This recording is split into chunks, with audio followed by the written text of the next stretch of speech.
welcome to the participant of the third council seminar this afternoon. We will listen to the presentation of material again from our great keynote speaker, Professor Mei Huang Mei Cheng from the Education University of Hong Kong, and Dr. Emily Danvers from University of Sussex from United Kingdom. Namun, sebelum kita mendengar pemaparan materi berikutnya, kami akan menayangkan video apresiasi statement dari Gubernur Sumatera Utara, Bapak Letjen TNI Purnawirawan Haji Edi Rahmayadi, dan juga Kepala Dinas Pendidikan Kabupaten Batubara, Bapak Ilyas Sitorus SE MPD, dan juga dari Bapak Wakil Rektor Universitas Negeri Medan, bidang Perencanaan Kerjasama dan Hubungan Masyarakat, Bapak Profesor Dr. Andes Manihar Situmorang MSc PhD. However, before we listen to the presenter, we will show a video appreciation statement from the Governor of North Sumatra Province, Mr. General TNI Purnawirawan Edi Rahmayadi, and the head of the District Education Office of Batubara, Mr. Ilyas Sitorus SMMP, and also Vice Chancellor of State University of Medan.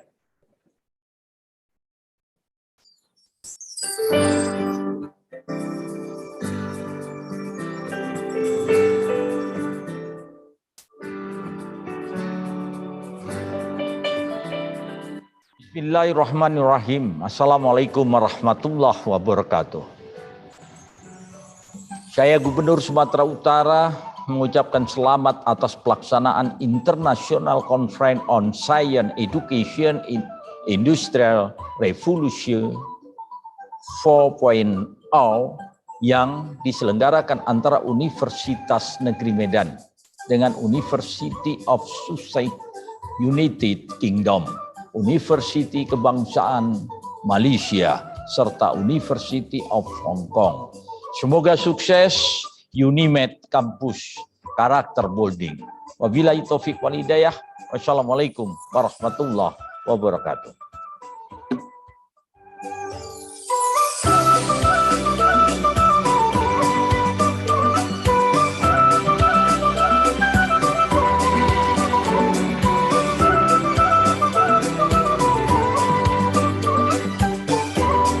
Assalamualaikum warahmatullahi wabarakatuh.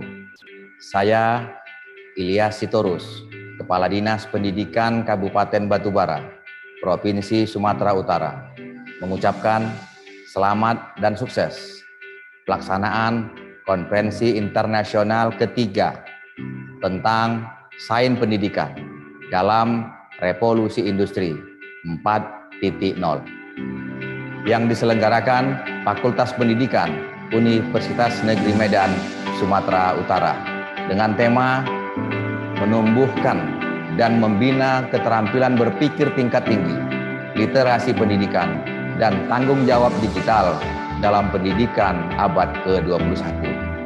Membahas lebih dari 10 topik terkait inovasi dan teknologi digital untuk merangsang keterampilan berpikir tingkat tinggi oleh pembicara dari dalam dan luar negeri. Wassalamualaikum warahmatullahi wabarakatuh. Horas, menjua-jua, jua-jua, yahobu, ahoy, kulon nuwun. Terima kasih.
Revolution 4.0, which is done virtually today.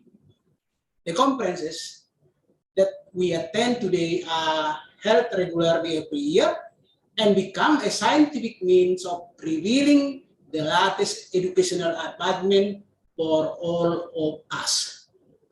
This conference is very beneficial for the scientific world because it can bring together experts and practitioners in the field of education.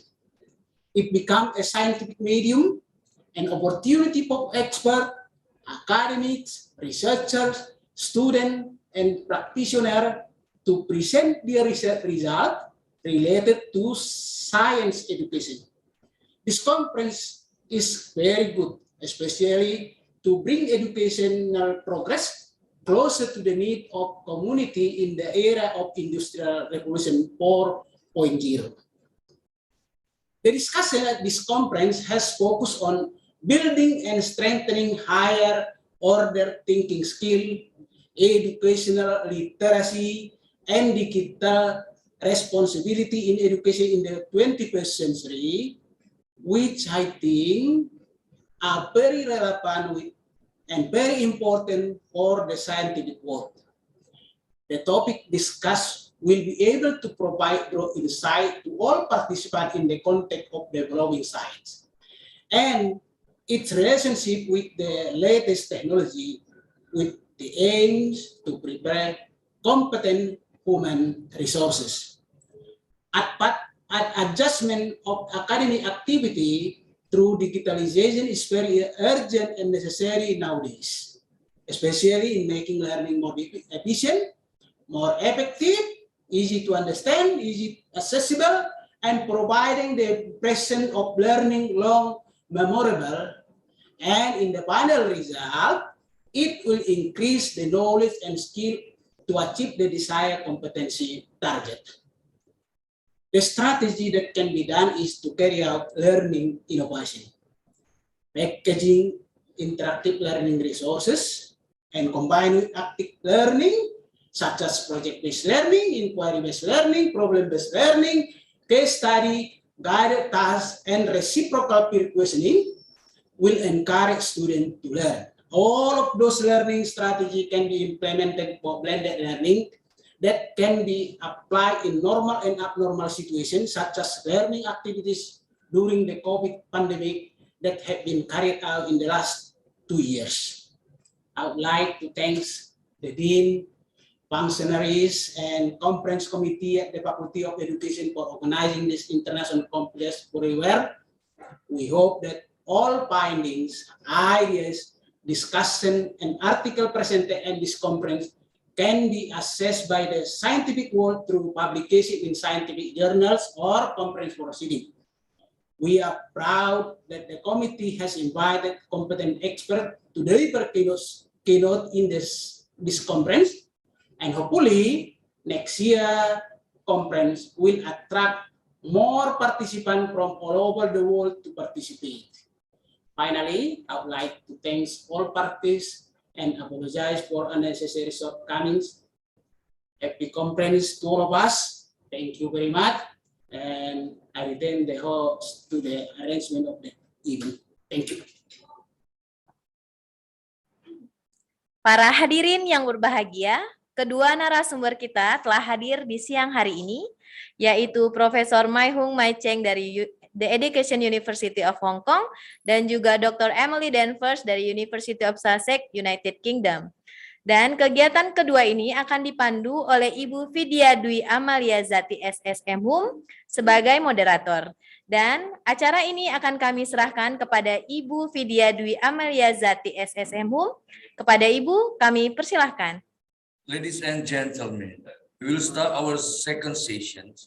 This session will be guided by Mrs. Vidya Dwi Amalia Zati SSM Hum as moderator. Mrs. Vidya, this is your time.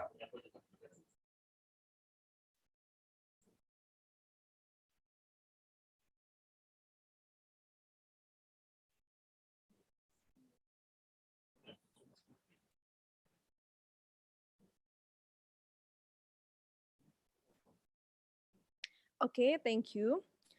Assalamualaikum warahmatullahi wabarakatuh. Good afternoon, ladies and gentlemen. Welcome back to the third International Conference on Science Education in Industrial Revolution 4.0. Let me introduce myself. I am Vidya Zati as the moderator of the plenary session 2. Well, for this second session, we have two keynote speakers, Professor Mei Hung Mei Cheng and Dr. Emily Danvers.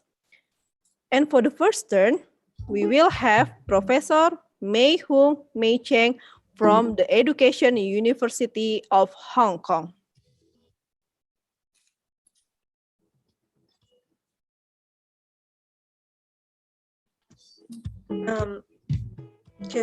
So thank you very much for inviting me to this conference. It's a pleasure to share my findings and work with colleagues in Indonesia. So just to test the microphone, can everybody hear me? Yes, we can hear you. Okay, so I'm just 1 minute. I'm trying to share the screen of the PowerPoint. So Excuse me, Prof. I would like to read your curriculum vitae. okay, so okay, I'm sorry, Prof. go ahead. Okay.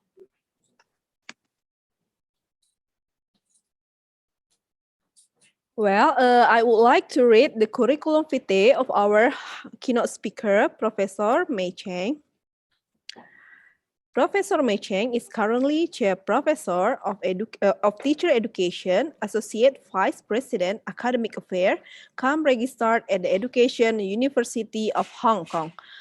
Prior to taking up this position, she was Reader in the Professional Education at the Department of Education, University of Oxford. Professor Cheng's main areas of research are teacher education and science education. She researches inquiry, learning, practitioner research, and STEM education with a focus on teacher learning and teacher professional development. Okay, hello, Prof. How are you, Prof? How are you? Thank you. Yeah, we are so glad to see you today. Glad to see you. Yeah. Okay, wait a minute, Prof. Before our honorable keynote speaker, Professor Mei Cheng, start the presentation, I would like to remind the audience, please turn on the camera and keep your microphone mute when the presentation is taking place to avoid background noise. And we would like to please you to type your question in the chat section during the conference, or you may use the raise hand function when you are allowed to ask questions. Okay, well, Prof, we would like to please you to deliver the material, and you will have 45 minutes. Time is yours. Prof, thank you. Okay, thank you. So it's a pleasure to be able to come to this conference and share my research work with colleagues in Indonesia. So so let me go back to the beginning of the PowerPoint somehow. Yeah. So this is what I would like to cover today. I would do a short introduction about STEM education. What do we mean by STEM education? And there might be some different types of understanding or findings related to the curriculum or how STEM education or STEM curriculum would look like. There might be different views and different models. And the second part, I would report some of the findings related to a review study of STEM-related work in Asia. So it's a review of work being done by colleagues in Asia, and how do we look at STEM education in this part of the world. And the third part, I would report on a school-based project which we have conducted recently in Hong Kong, and mainly to report on the teachers' conversations or the teachers' interview data. Drawing on those data, I try to summarize some insights for teacher professional development in the primary school, because the project was conducted in 7 primary schools in Hong Kong over a 2-year period. And so this will be the structure of the presentation today. So what is STEM education, and what are we talking about when we look at STEM education, and what are the benefits? So on this slide, I have tried to summarize some work from another colleague called Bybee in 2013. And the definition or the advantage of STEM education is to provide the students or equip them with the future skills that is required for the society. So there is an emphasis on teaching. There is an emphasis of promoting among our students their problem-solving skills, and also their higher different types of abilities, or higher order thinking and higher levels of achievement. I'm sorry, Prof. Would you mind, please, to sharing your screen? Because you can see your screen from here. You can't see the screen. Let me see. Yeah, I'm sorry, Prof. Is it okay now? Yes. Okay, thank you, Prof. Okay, so this is the skills that we are talking about in STEM education, or I'm trying to emphasize among our students their problem-solving skills, and also their inquiry, and also engineering design skills. And so why is it so important? It's because we are looking at future citizens of the world. And so we are looking at the 21st century and beyond.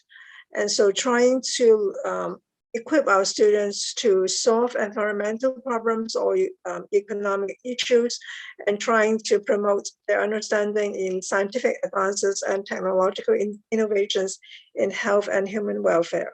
So this is the overall target for our very high sounding goals of STEM education. So what will happen in schools, and how do we do it in schools? So in schools, we are trying to look at ways of integrating engineering or different themes into our curriculum, and trying to nurture at the same time among our students the skills and abilities associated with, for example, the design process. And so there would then be questions on the curriculum. So how would the curriculum look like if we have this target or aim in mind? So the target or the keyword that we find in STEM curriculum is integration. So there are a lot of discussions about integrated learning, trying to connect content, connect process, or using themes to link up the key ideas. And then we are also asking teachers or schools to design multidisciplinary approaches in the design of STEM education or STEM related subjects. And so we are trying to work with students so that they have a synthesized and integrated approach to learning STEM content. And so with these 4 words, science, technology, engineering, and mathematics, we are trying to introduce a new form of curriculum, which we call an integrated curriculum instead of separate subjects, as we used to have in the last maybe century or so. So it's really a challenge among school teachers and school teams. And so we would have to decide how much connection between the subjects or disciplines will work in our context. And then each school, we may need a team of teachers instead of teachers teaching their own subject as in the past. And we will need to have teams of teachers to design programs or lessons which help to integrate with the different domains of knowledge. And so we are looking at trying to look at specific disciplines instead, not specific disciplines, but we are trying to look at the knowledge in terms of a context of a problem or a project or task. So sometimes you'll hear people talking about problem-based or task-based. So there are different models of the curriculum that we can consider. So the figure 1 may not be something that we are looking for in STEM education, which is separate disciplines trying to look at different subjects. So this may not be the case, all right? So however, there are still, this is still going on in schools. The second diagram shows that within the domain of science or subject called science, we try to introduce other elements into it, like technology, engineering, and mathematics. We would find this to be quite common or quite a good starting point in some schools. So there are still science subjects, but we try to integrate into it other domains or other disciplines into our teaching. So this is something that some teachers or some schools may be looking at. Another figure in figure 3 is to try to combine 2 or 3 disciplines into a new subject called science and technology. So this happens in some parts of the world, whereas in some schools or in some teaching environment, we try to do this in, for example, a single lesson or in a topic. So in the context of Hong Kong, for example, in our schools, some of the teachers will try to design they call STEM lessons, which in reality is they try to integrate science and technology into one lesson or into a series of lessons which contribute to a topic or so in the curriculum, in the science curriculum. And then in figure 4, we look at integrated disciplines.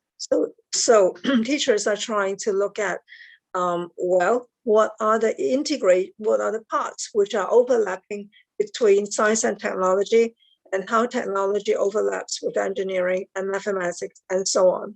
So so this is one of the ways that schools may look at in trying to make STEM as a theme across the different subjects or across different disciplines. And so sometimes in some Asian countries, they also look at language or art, so as they would make it to become a STEM or STEAM subject. And then this is another way is trying to combine or trying to integrate all the subject elements, STEM, into a capstone course or into a particular course or a particular topic. So this is one kind of integration. But with this, then it would need a lot more content to be integrated. So it's not only science and technology, but this will include engineering and mathematics as well. So much about how do we look at STEM education, or how do we look at the STEM curriculum? So the second part is that I would try to report some of my findings on a review on STEM studies in Asia, so that we can share what is happening in this part of the world. So before reporting on the studies, so I have tried to develop a framework for this particular review. So it suggests that the literature suggests that there is a lack of consensus on how STEM education should be approached. So just now, when I present the different types of curriculum, so there are different types of practice or different types of schools designing the so-called STEM curriculum in different ways. And so there are different practices and experiences of integration across schools and disciplines. So there is no single answer to this. And in this review, I tried to look at two studies, or in fact, three studies, and try to draw together a framework for this review. And so the review will cover single courses, school programs, as well as extracurricular activities that were reported in English, in papers or journal papers, which were written in English. And so I've tried to provide for the study a framework, okay, for trying to analyze the good practices and trying to look at how different places in Asia is promoting or working on STEM education. And so I've come across this paper, which is from the US, and the authors, Hani et al., have used a framework to analyze 28 selected good practices in K-12 education. So the framework that they were using is having 4 different components. It's trying to look at the goals of the activity, the nature and the scope, the outcomes, and the implementation.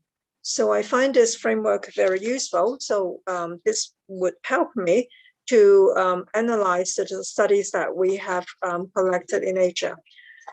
And then there is another piece of work which informed the framework of the study, which is another group of colleagues looking at the European Commission update supported project, and they devised a 4-dimensional framework. And in this study, they have analyzed 22 selected good practices in STEM education across 7 European countries.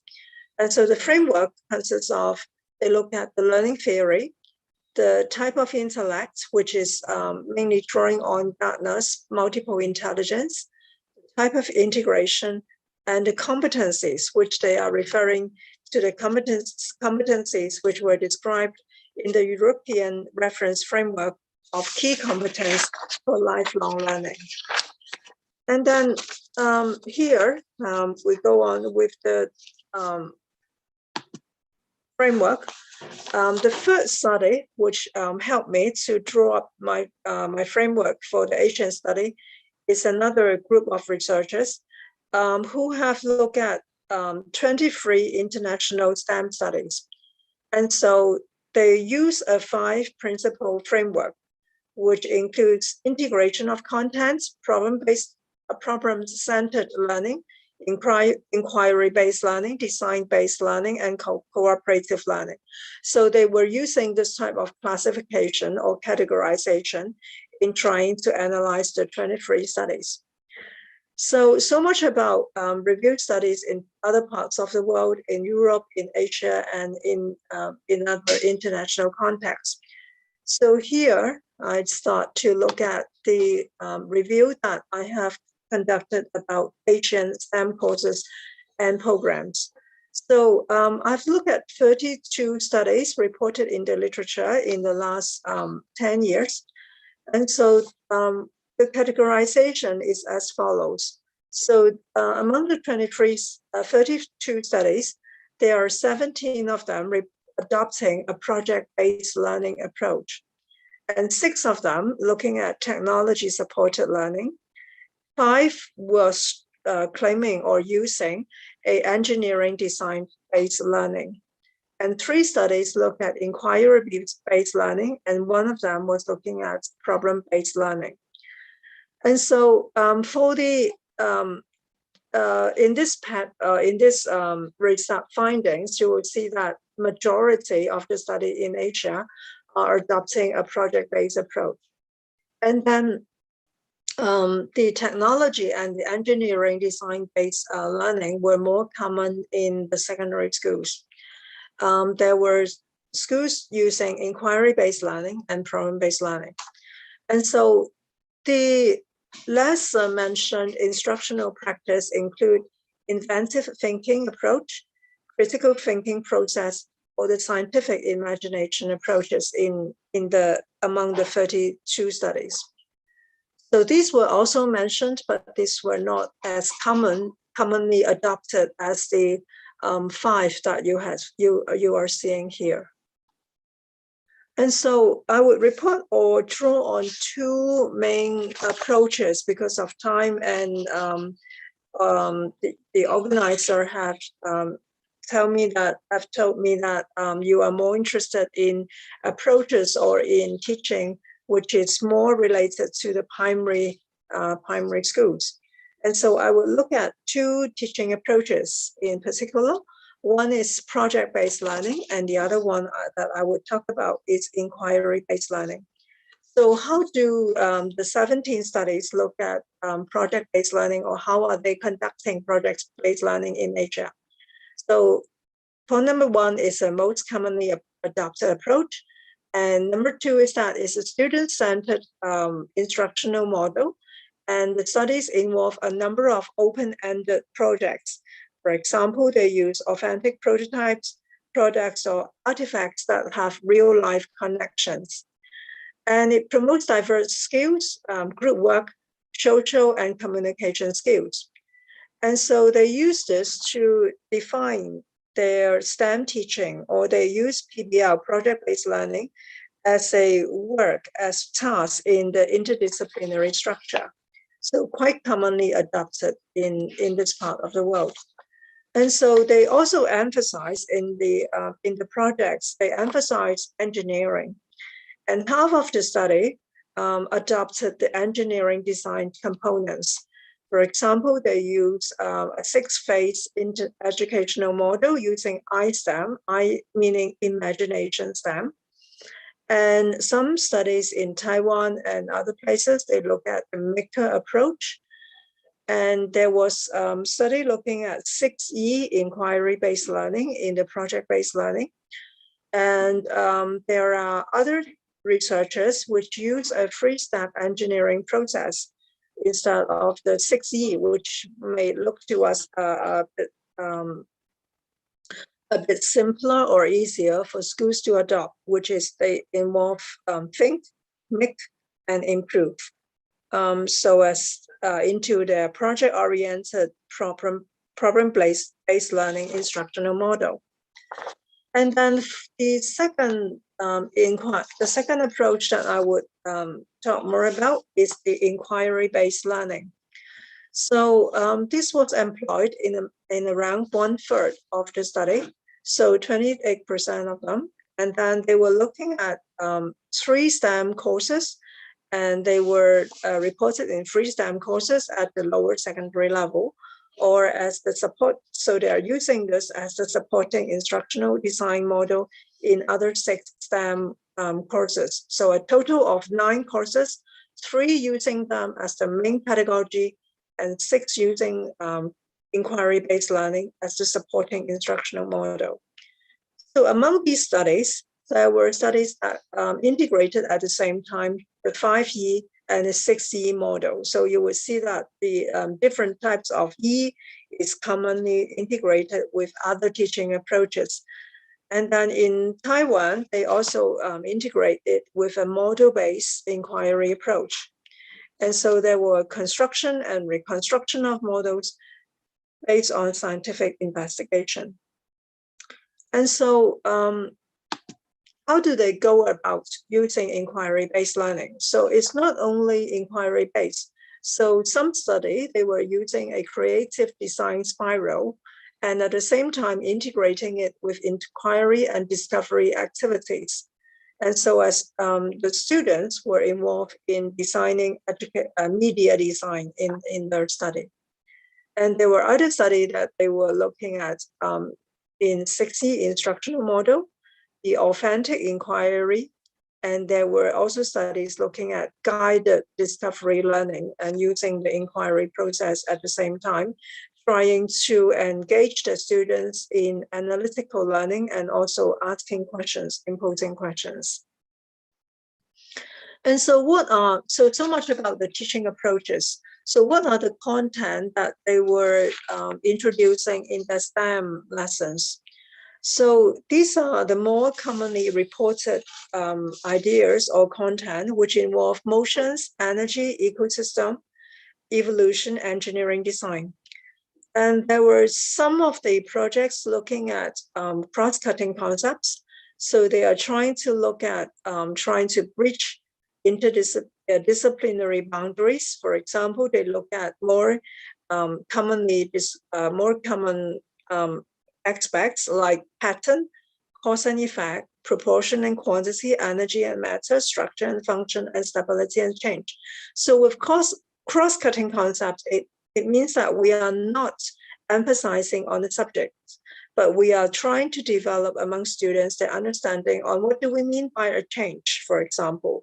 what do we mean by cause and effect? So how can we claim that there is cause, or these are related instances that things contribute to a certain effect?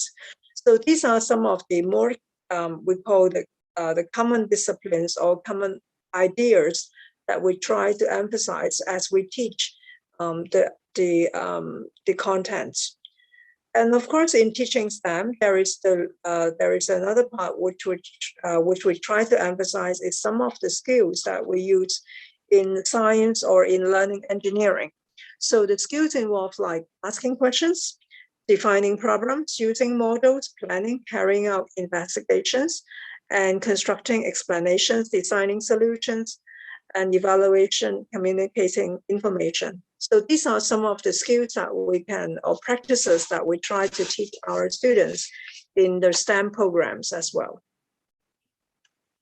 So in the skills domain, so these are some of the skills that emphasize in the STEM projects. So in the review, we also find that different studies were also using or trying to engage their students in the development of peer learning in cognitive thinking skills like creative thinking or inventive thinking skills, in developing attitude towards their interest and motivation and confidence in science, and also trying to develop among the students cross-cutting concepts.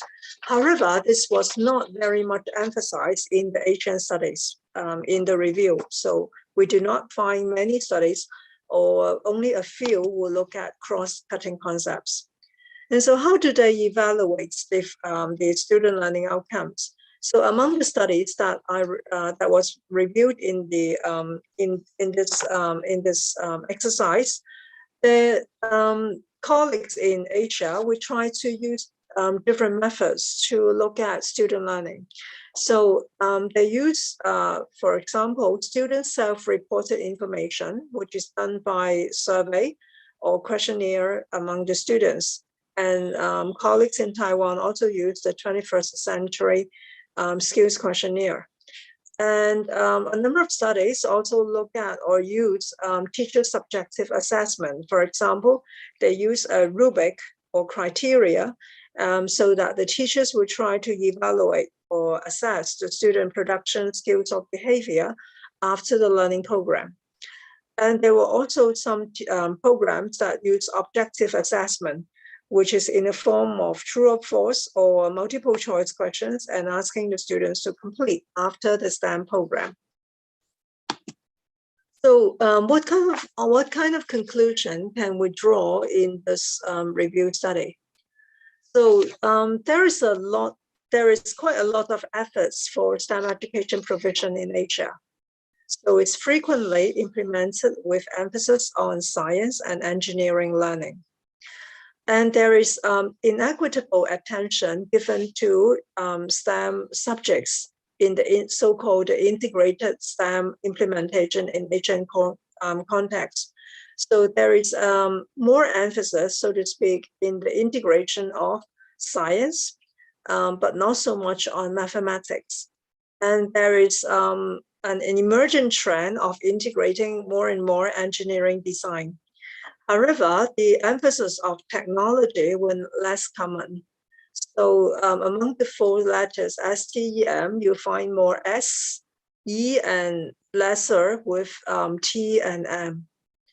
And so there is limited number of studies being reviewed, and they vary in program durations in this study.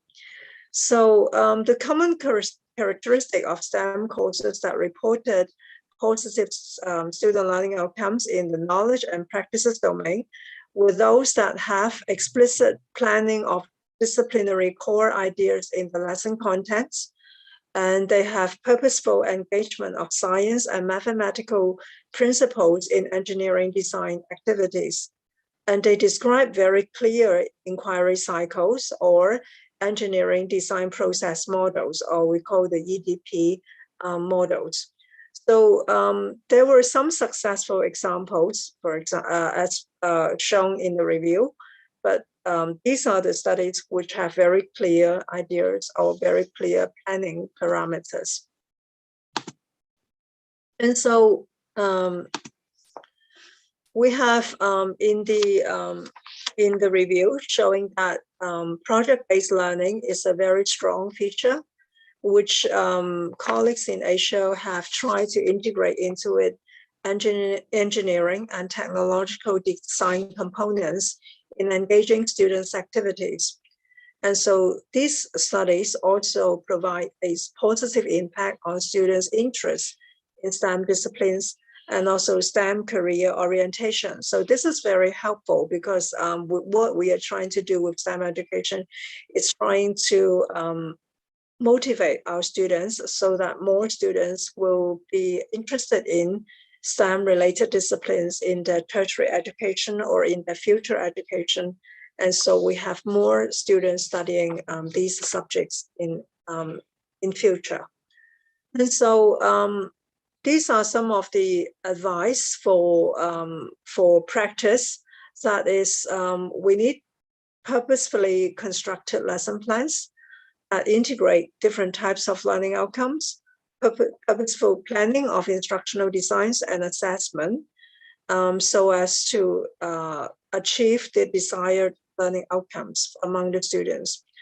Another implication or another advice for practice is that as teachers or educators, we may need to think a lot more about how do we integrate cross-cutting concepts in our programs, because at the moment, this is not very much integrated in the programs as we see in the review.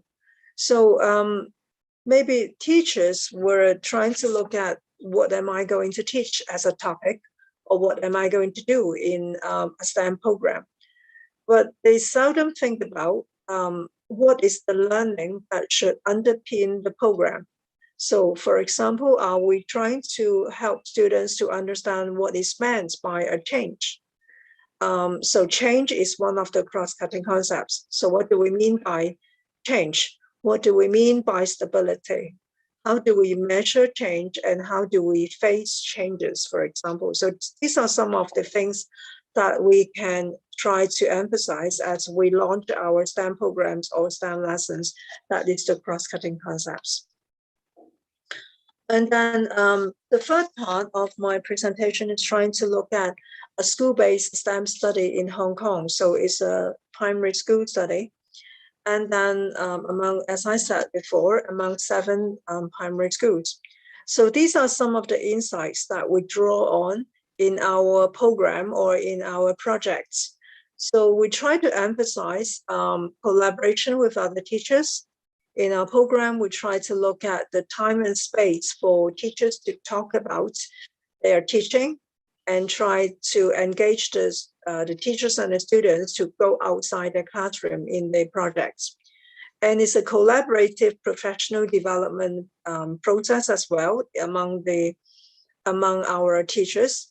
And the project involves quite an intensive period, which involves more than 20 hours of contact time, because according to the literature, in order to have high impact professional learning experiences, we need to have more than 20 hours of contact time. So what you see on this slide are some of the principles that we draw on in our projects. So we try to incorporate these characteristics in our study or in the project that we work with our primary schools. And then as said just now, we find that in Asia, it's more inquiry-based learning and project-based learning strategies were more commonly adopted in Asia. So we also try to help our teachers to understand what do we mean by the two approaches. And we try to focus on real-world problem solving in the classroom and try to encourage the teachers to provide more feedback to the students in the projects. And so in the project, we try to emphasize teachers working together, collaborating, being mentors with each other, and trying to use their daytime to design and plan integrated curriculum across the STEM subjects. So this is what the rationale of the project was like. So in our project, we try to engage the students in different types of STEM activities. So what you see here is they try to make a product like parachutes, or they try to make a balloon car, and they come up for the testing and all the types of activities that they conduct in the schools and during their lessons. So what I'm trying, because of time, what I'm trying to talk about this project is, after the project, what do the teachers tell us? What are the challenges that they have encountered, and what kind of professional development that they would need in future after having some taste or some experience in teaching STEM lessons.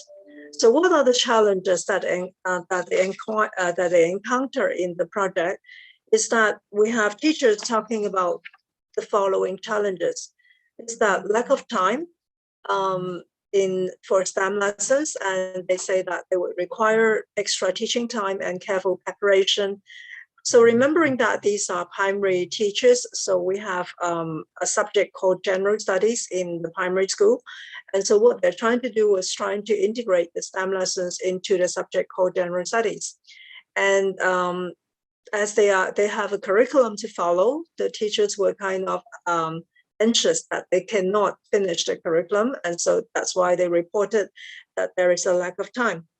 And so there are technical issues, conducting trials and teaching outside the textbooks. So these are some of the anxieties or challenges that our teachers reported.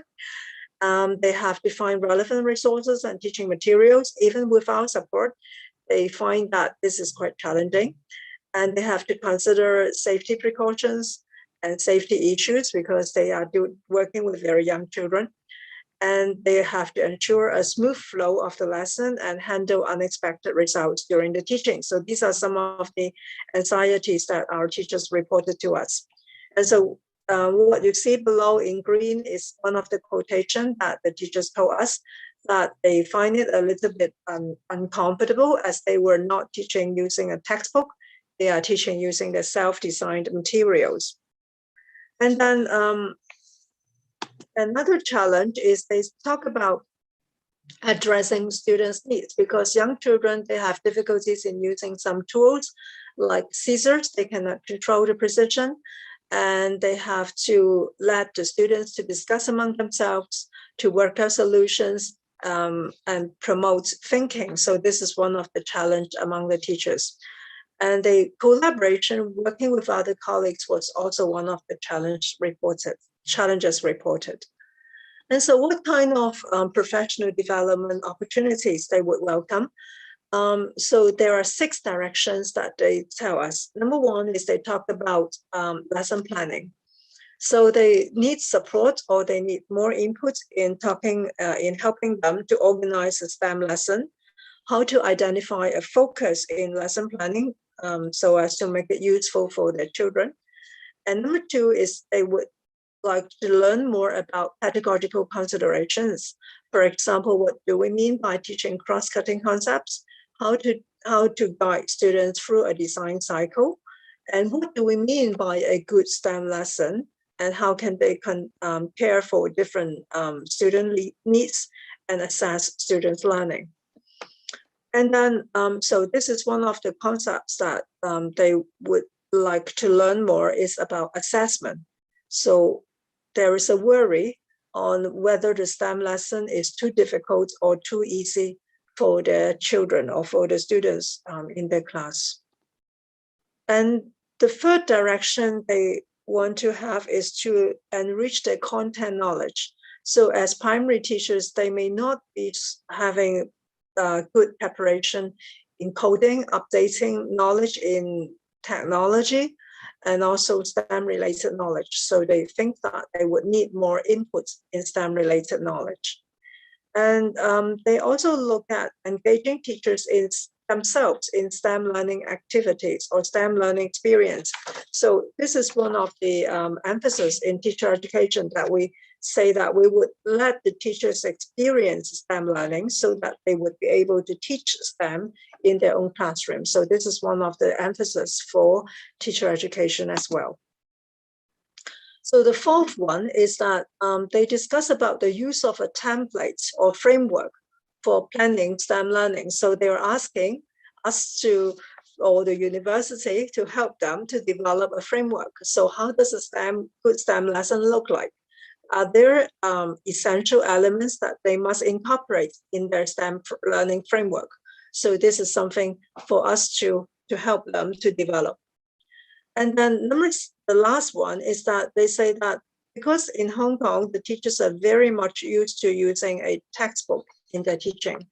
And so, so one of the things that is reported in the interviews with the teachers is that they say that they need to change their mindset so that they are not only following the textbook. So because in primary school, it's very common that they teach other subjects. So the general studies teachers also teach science, teach Chinese and mathematics. And so they would say to me that teaching STEM is very different from teaching traditional subjects, because in mathematics and Chinese, you have a definite answer. So you must succeed and you must find out in mathematics the solution for the problem. But in STEM lessons, it doesn't mean that you always succeed. You are always successful. It doesn't mean that there is a fixed answer, or there is always something called the best model for STEM solutions.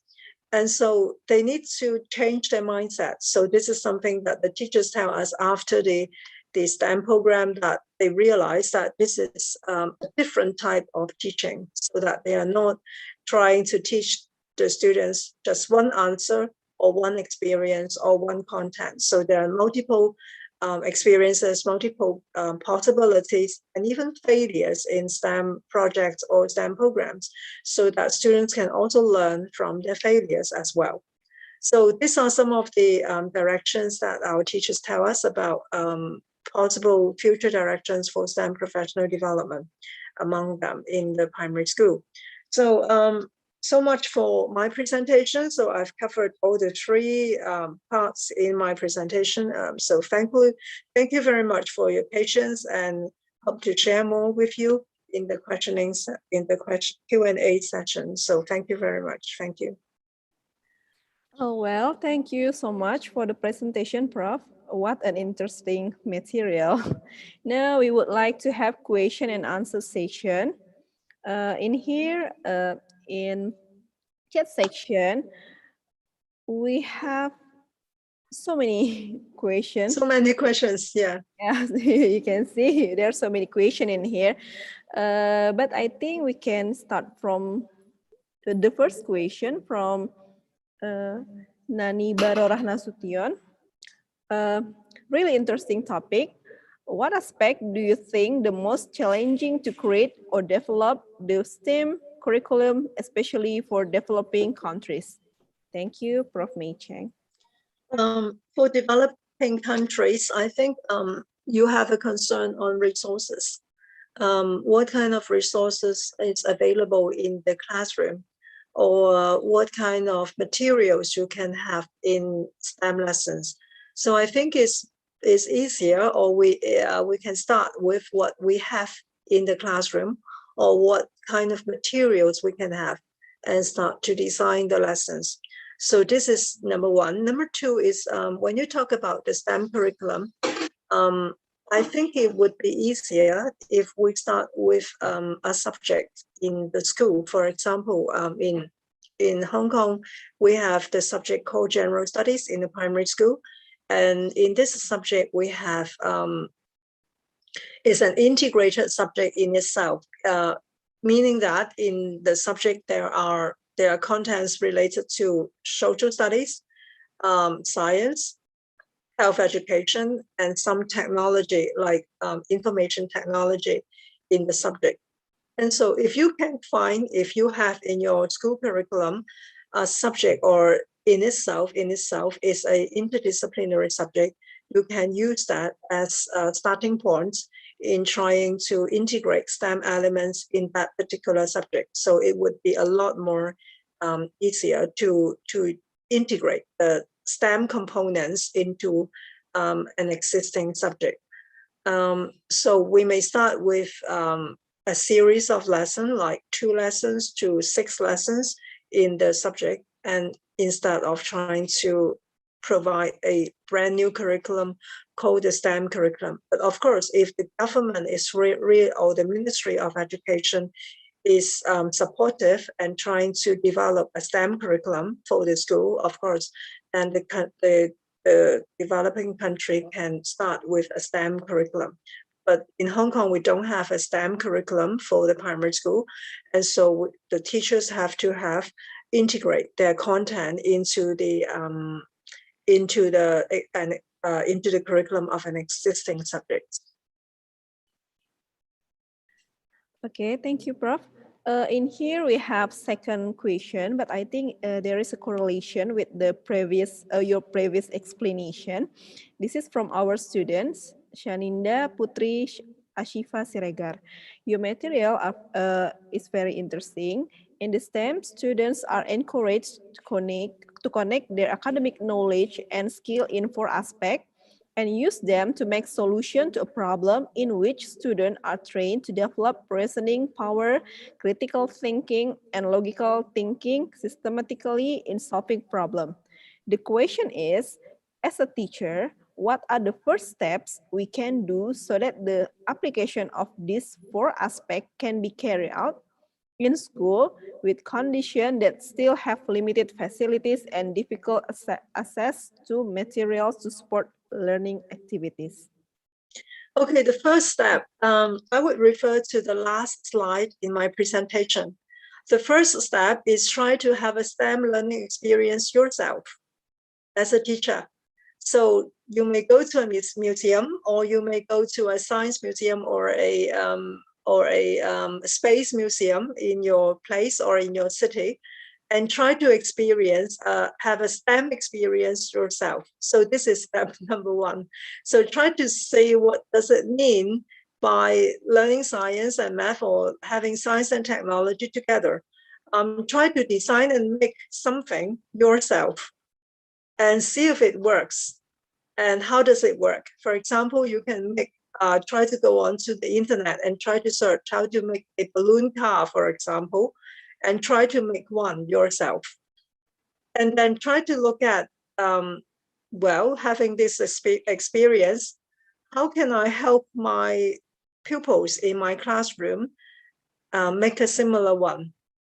And how to make the lesson or this process of making the balloon car interesting. So this might be the first step to start with. Okay, thank you, Prof. For the next question, in here we have a question from Muhammad Fajar Marsuki. The curriculum in Indonesia requires students to complete learning topics in accordance with the basic competencies in the curriculum according to the time set in the curriculum. In addition, the curriculum in Indonesia also still separates subjects as separate part from one another. In your opinion, how to implement STEM in the curriculum with such characteristics? Is it necessary to change the curriculum to facilitate an interdisciplinary approach such as STEM in the learning process? Yes, is it necessary to change the curriculum to facilitate the interdisciplinary approach? I would say that yes. There are different ways of trying to go about what you say is a change. So it might be a change of topics in the curriculum. For example, in this, we still have a science curriculum. And so in the science curriculum, we try to integrate topics which are related to engineering, for example. And we integrate something related to technology in learning science as well. And so in doing STEM education, we say that we can have science and technology integrated, or we can have science and engineering integrated. So this might be some directions for making small changes in the curriculum. So this is one way of doing it. Of course, there are places which try to introduce a new curriculum called STEM curriculum. But then there would be other questions like, we need to have teachers to be ready to teach the new curriculum because it's brand new. So who would be able to teach that? But if you are trying to integrate into a science curriculum, engineering or parts of technology into it, and it might be an easier way up, an easier way out, so that we try to provide some training for the science teachers. So this is one way of doing it. And in your question, you say that is it necessary? So it's also be another way of looking at it is because changing the curriculum is not the work of what teachers or school principals can decide on. It depends on the Ministry of Education. I think it's the same in other places in Asia. And so we need the ministry to agree or to initiate the changing curriculum. Before that is happening, I think the schools or the teachers can try to integrate some kind of STEM topics in their school-based curriculum or STEM topics in their own teaching. So this is another way that we can try to start to introduce STEM teaching in the school before the curriculum can be revised or changed, because it will require some time before the Ministry of Education or the government can change the curriculum. I think in Hong Kong, it would take like 3 years to change the curriculum or revise the curriculum. I'm not sure what's going on in Indonesia, for example. And so this will take time. And before this is happening, schools can do something, or they can introduce some kind of teaching differently, or try to teach STEM in their lessons as well. Okay, thank you, Prof. For the next question, this is from Nindya Ayu Pristanti. Dear Prof. Mei Cheng, your presentation is very impressive. My name is Nindi. I would like to ask how to implement STEM in teaching social studies. Okay, how to implement STEM in social studies is very much similar to in Hong Kong, we have the general studies, as I mentioned, in the primary school. And so what we have been doing with the teachers is that we try to ask the teachers to spare 6 lessons in a row for a special topic. All right, so they would try not to teach or cover a certain topic in say for example, there is a topic called light, L-I-G-H-T, light, in the primary school curriculum in general studies. So instead of doing the teaching of the topic lights using the textbook, so they would now not use the textbook, but they would try to introduce to the students the making of a telescope, all right, a telescope. And so that they will introduce to the students what a telescope do, and then how to design one, how to make one, and then how to test if the product or the product that they make is working or not, or how to improve their product. All right, and so this is the lesson or the series of lessons that replace the original teaching in that particular topic lights. And so they would take away the content, and then they introduce this maker or making lessons in a row, 6 lessons in a row, and then they would use this as part of their curriculum in the school. All right, so this is one STEM topic that we try to introduce in our project. So in other project, for example, in a primary school, we have in very we call in primary 1, which is a very small children. They are 6 years old, and then they used to have a topic like it's about learning about leaves. All right, leaves as in a plant. All right. And so they would again not use the textbook, but then the teacher will bring them out to the park and try to collect the leaves that fall onto the ground. And so with the leaves that they collected, the children are asked to do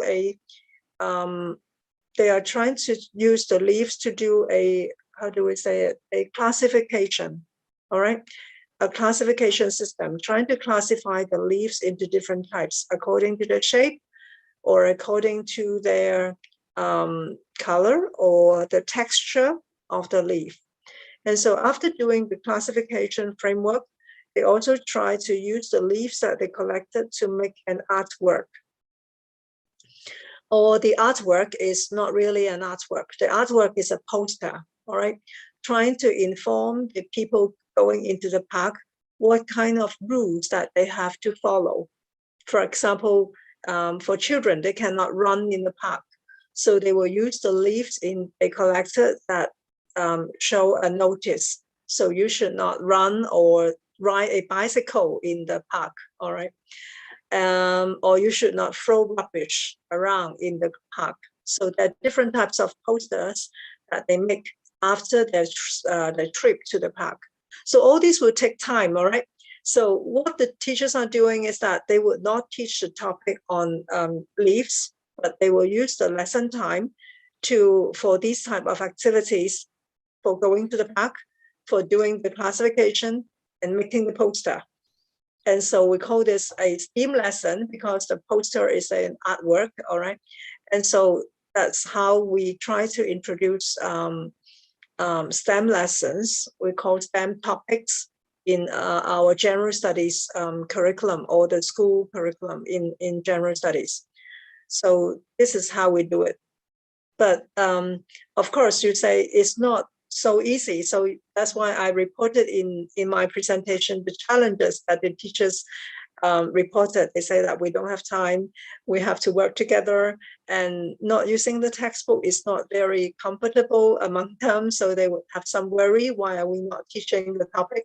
So these are some of the challenges that the teachers have reported. So it's not straightforward, but this is a possibility that we can look at. Okay, thank you, Prof. I think this is the last question, Prof.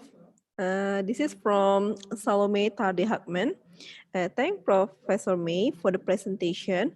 I would like you to please elaborate more on the lesson content or focus of your professional development conducted in the 7th school.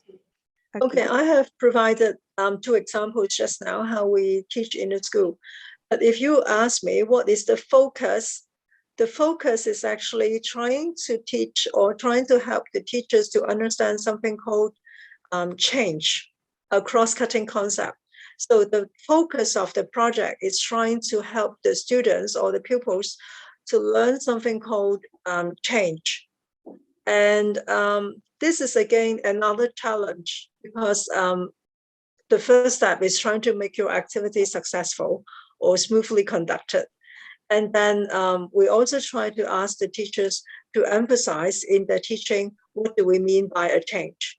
For example, in one of the activities, in one of the topic we used was trying to measure the amount of rainfall, all right? And then how does it come about in the curriculum is we try to, why do we choose this topic? Is that because the change in weather is one of the topics that we would like to use to introduce to the pupils that change is something important. Change is a concept that we need to learn. And so we try to emphasize in our teaching is the weather will change. And when the weather changes, we have some kind of solution in trying to adapt to this particular change. So when the weather changes, when it rains, you do not only cry, but you wear a raincoat, all right, or you take an umbrella. And we can measure a change. So that's how we try to use, teach the children to make an instrument, which try to collect the rainwater and try to do some measurement. So changes can be measured. And then we also talk about that the changes can be described. And so we try to help the pupils to describe the changes. So things get wet and they describe the volume of water that they have collected.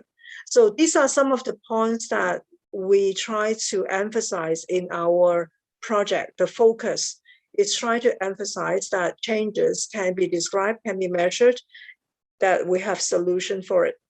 So this will involve some kind of different type of dialogue or worksheets that we use in our project. So as it's not only going through the activities, but during the process, we try to emphasize to the students that we are looking at something called a change.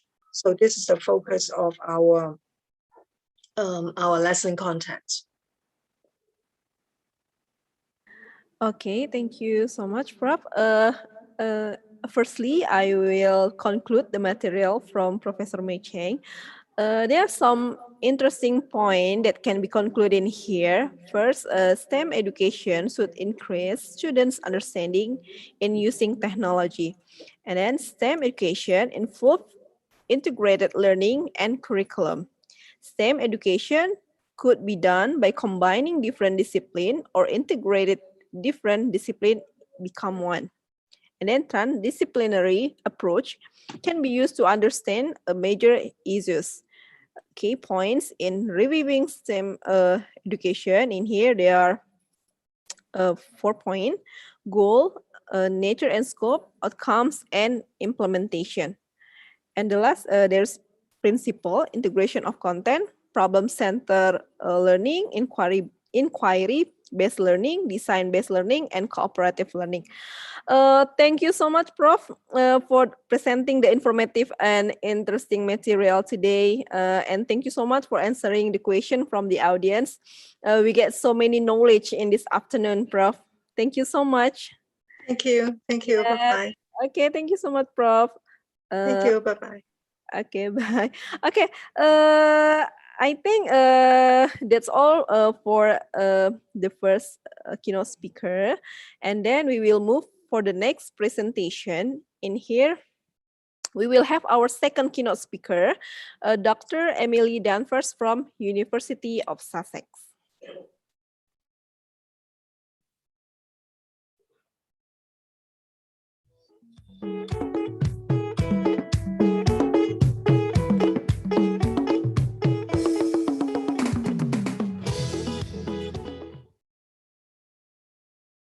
Okay, are you happy for me to go ahead? Fabulous. Pardon, wait. Firstly, I would like to read the curriculum vitae of our keynote speaker, Dr. Emily Danvers. Dr. Emily Danvers is a lecturer in education working within the Center for Higher Education and Equity Research at the University of Sussex. She is also course leader of the PG course in higher education. Her research interests are the everyday exclusion faced in higher education, specifically on how disadvantaged groups experience exclusion beyond the level of access and via micro and seemingly ordinary moments. Example, via pedagogies, practices, policies, relationships, and assessment. This has included work on critical thinking, higher education, pedagogy, academic writing, widening participation, and Gypsy, Roma, and travelers. Hello, Dr. Danvers. Hello, thank you so much for inviting me today. Yeah, how are you today? We are so good. Very good. So it's the morning here. So it's 7:45 in the morning. So that's fine. Nice to be up. I'm sorry, my laptop doesn't have the facility to have a lovely background, so you'll have to have my messy office. That's not a problem. That's not a problem. Okay. Okay. It is such an honor for us that you are able to join with us right now. Okay, wait a minute. Okay, wait a minute, Dr. Danvers. Well, for the audience, before our keynote speaker, Dr. Danvers, start the presentation, I would like to remind the audience, please turn on the camera and keep your microphone mute when the presentation is taking place to avoid background noise. And we would like to give a floor for the audience. If you have any question, you can write in the chat section during the conference, or you may use the raise hand function when you are allowed to ask question. Okay, well, Dr. Danvers, we would like to invite you to deliver the material, and you will have 45 minutes. And now time is yours. Thank you.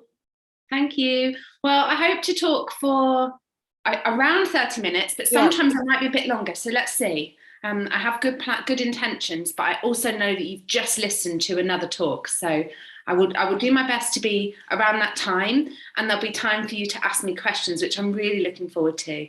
Now I'm just going to share my slides with you. I'm going to do that.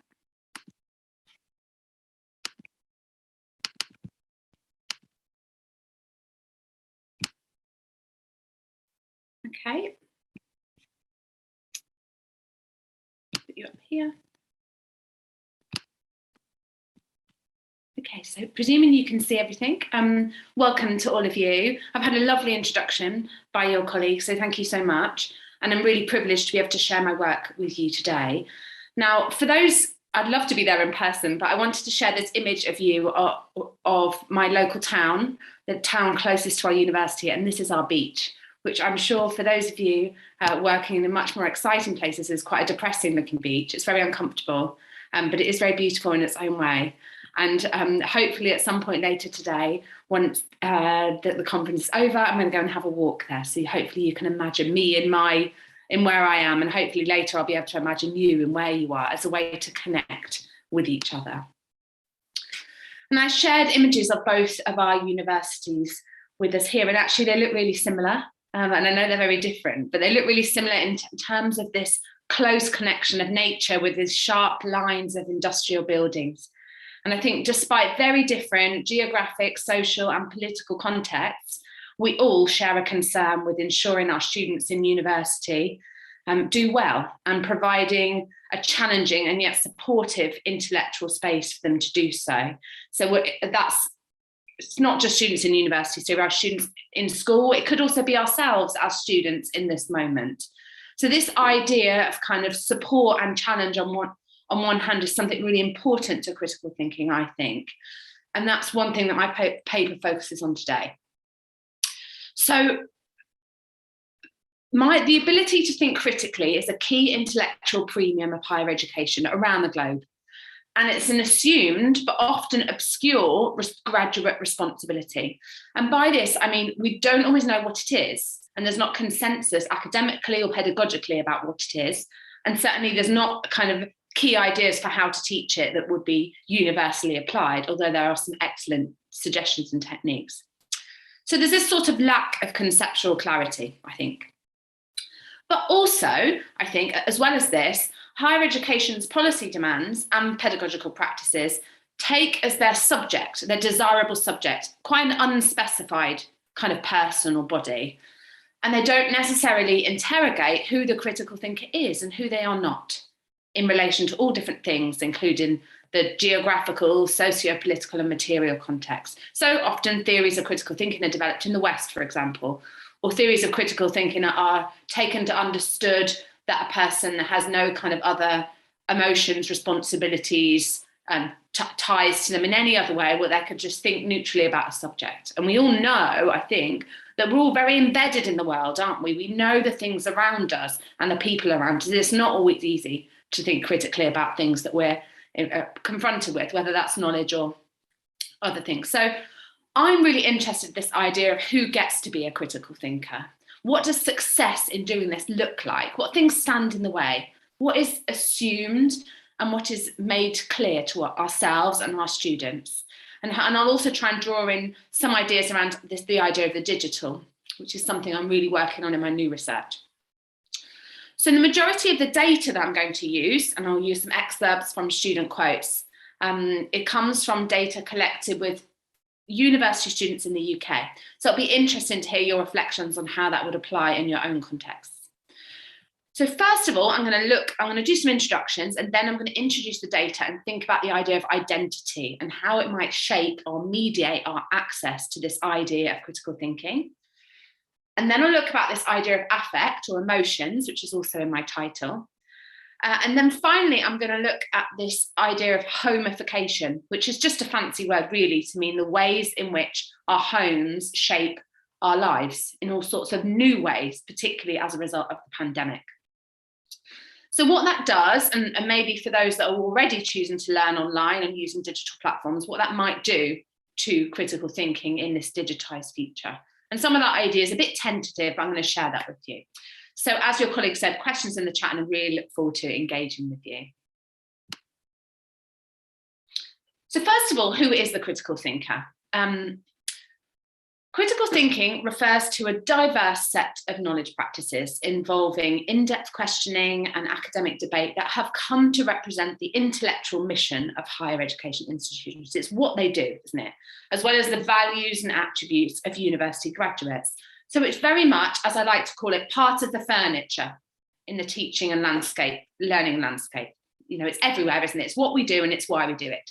It's the higher in higher education. And if you see, there's a quote here from UK government text on HE, and it's kind of saying that critical thinking, the ability to assess and present evidence, lasts a lifetime and is in demand. So it's something that stays with you as a result of doing higher education. It's unique to higher education, possibly not.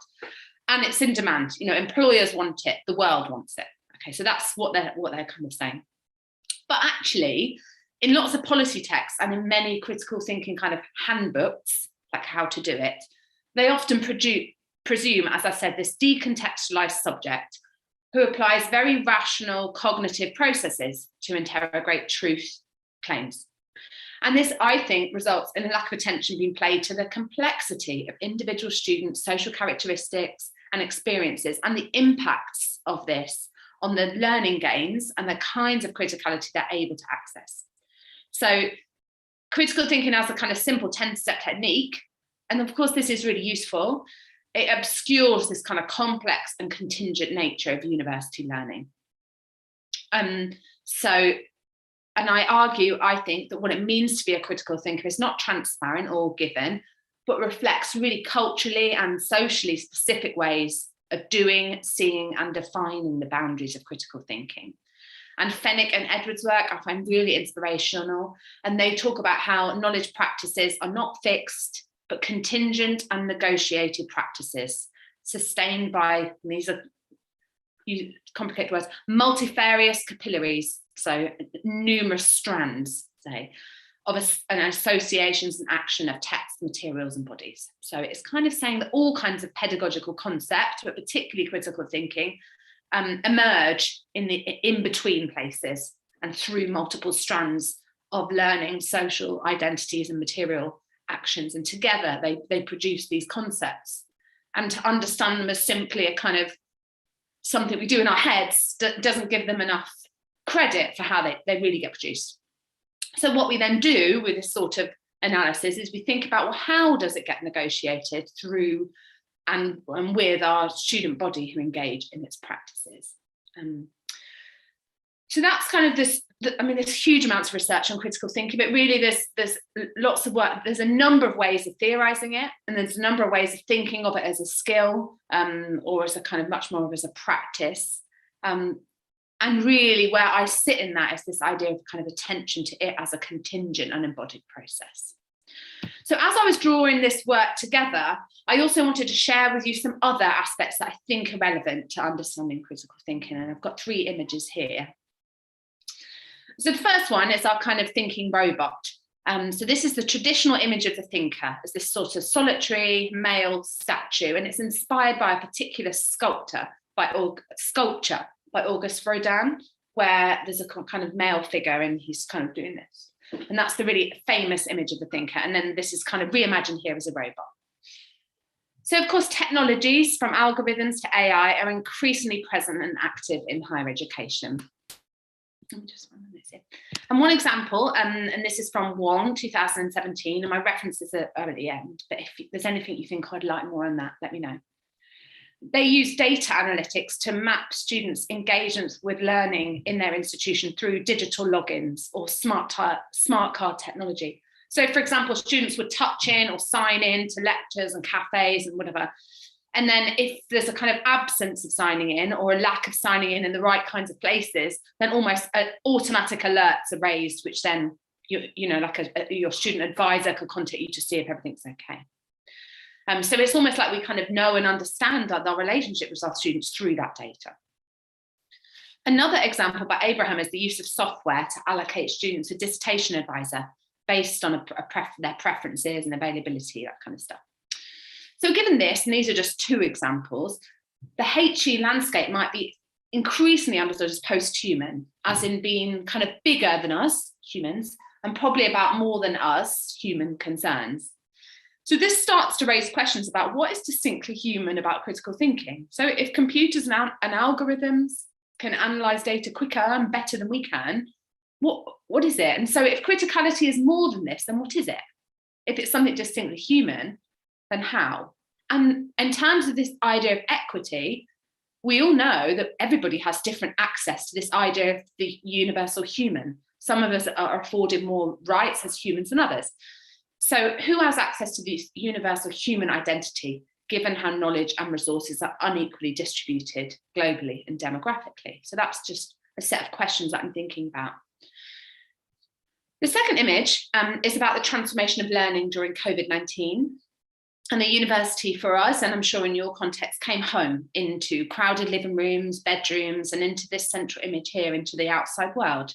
So what did this do to learning, students, and to knowledge? And are these effects temporary, or will they remain with us in this supposedly post-COVID world, which is obviously more post for some than others?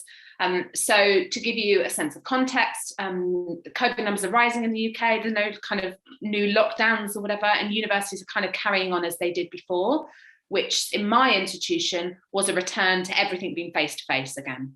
And that's not common. We're kind of one of the institutions, I think there's 4 institutions in the UK that have done all face-to-face teaching. Everybody else has done a mix. But certainly people are kind of moving forward for all sorts of reasons. But even so, futurologists, what a job.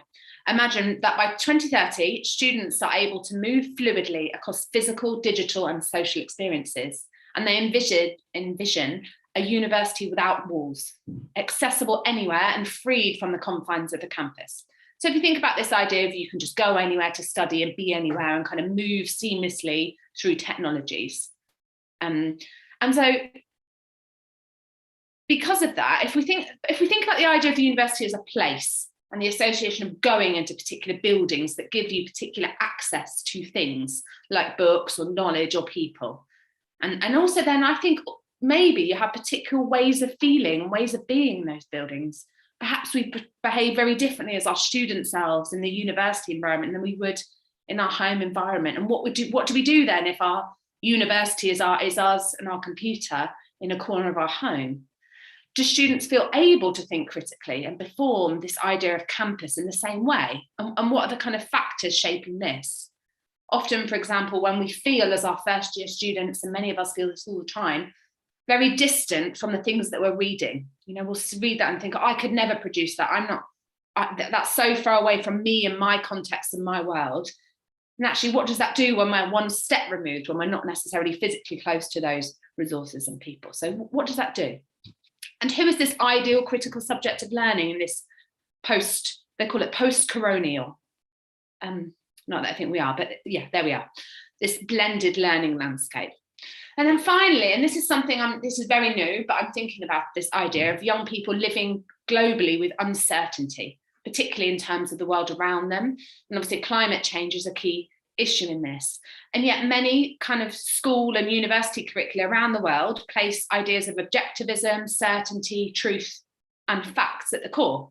And the kind of 4th industrial revolution and this idea of the 6th extinction, these kind of ideas hover quite imposingly, don't they? So for me, critical thinking, so unpicking these possible truths and living without certainties feels quite urgent, but I think it's often absent and silenced in our current educational systems, certainly including in the West. So this is somehow about finding a definition or understanding of critical thinking that acknowledges and manages that uncertainty that we know many young people and others are dealing with, particularly in a school context. So these things I've been thinking about these ideas as I return to the data. Okay, so I'll tell you a little bit about the data and then we can move on to some findings. So the research on which this argument or these arguments emerged consisted of qualitative research with 2 cohorts of first-year undergraduates at a UK university. So these students would normally be around 18 or 19 years old, but there were 3 mature students counted in the study. mature in this context in the UK counts as being over 21. Anybody over 21 is counted as a mature student.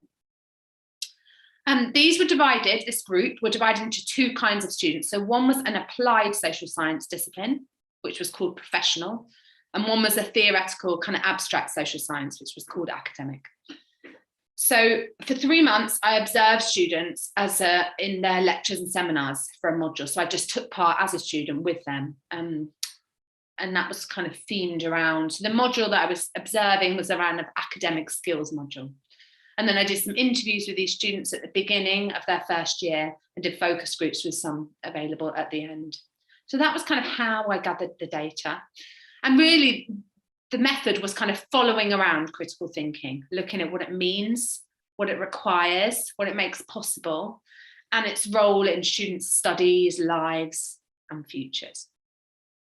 So some of the theories that I use, and I don't know how interested you are in these ideas of theory, but this is something I'm really interested in, so I'll just share them briefly. These ideas by Sarah Ahmed and Karen Barad. So they're different feminist theories, and I think they help me think about how critical thinking legitimates itself through different bodies and how we think about these ideas of inequality and in terms of pedagogies and practice. So again, just another slide, just thinking about this theory. I think why these theorists, why theory? And I know we're all in different positions in relation to our research that we're doing at the moment. But of course, at the beginning of your doctoral thesis, you have to produce a theoretical framework. And you think, what is that? That sounds very self-indulgent and time-consuming and something I thought, where do I begin? And this was a while ago, but certainly I would even distinctly remember that feeling. Who are these theorists on one hand, and who am I? What do I... And it really, particularly in critical thinking, lots of the theorists came from a kind of Western male tradition and understood critical thinking in a particular way. So it was really working out where did I sit within that. So I really found theorists that I felt shared the commitment that I had to thinking about gender as a category of analysis and thinking about inequality and embodiment. So how we move through the world as a body that's different in all sorts of ways from other bodies. So feminist thinking was really of importance to me. So it looked about, So it looked about how feminist research was interesting in terms of the topic, but also really interesting about the key principles of doing research. So that pure objectivity can be quite hard to find, and that building rapport is a complex, messy kind of form of relationship work. So Karen Barad's work is very difficult to grasp, but she's probably not difficult for you as scientists, but perhaps for me as a social scientist, a little bit more tricky. She looks at how the social and the stuff of language and the material all intersect and all connect together. And the stuff of things is given a real central focus. So the idea that perhaps a learning outcome or a pile of books or an assessment on a table can kind of have an agency to change or move things in the classroom is really interesting. And particularly those of you working in science classrooms who are really directly engaged with material will probably see resonance with this work quite a lot. Whereas for the social sciences, of course, it's more abstract. You don't have the same engagement with things all the time. So she looks at the things that we work with and what they do and how they have a power over us. And they look at how, because of this, how practices become the routine or the norm as the way of seeing what things are, and how we might think about reading against the grain of what we kind of see and already know. Sarah Ahmed is a cultural theorist, and her ideas are informed by post-structuralism and the work of Judith Butler, and she looks about how ideas like norms and how they circulate and how they legitimate particular bodies and voices, and looking also about this kind of micropolitics of power and how they make visible and exclude specific bodies and ways of speaking and being. So these are the kind of theories that I felt explain things to me in the data that I was working with. So I would, if you're interested in those theories, obviously I'm very keen on them, but of course there are more. But certainly if we're thinking about these concepts as being messy and difficult, like all aspects of pedagogy, it made sense to me to go to somebody that thought the same thing. But returning back, I think, to the idea of post-human is interesting here. And this quote is another kind of person, Braidotti, thinks about post-human knowledge. She tries to work out what that is and what defines the human, given this kind of rapid advance of technology.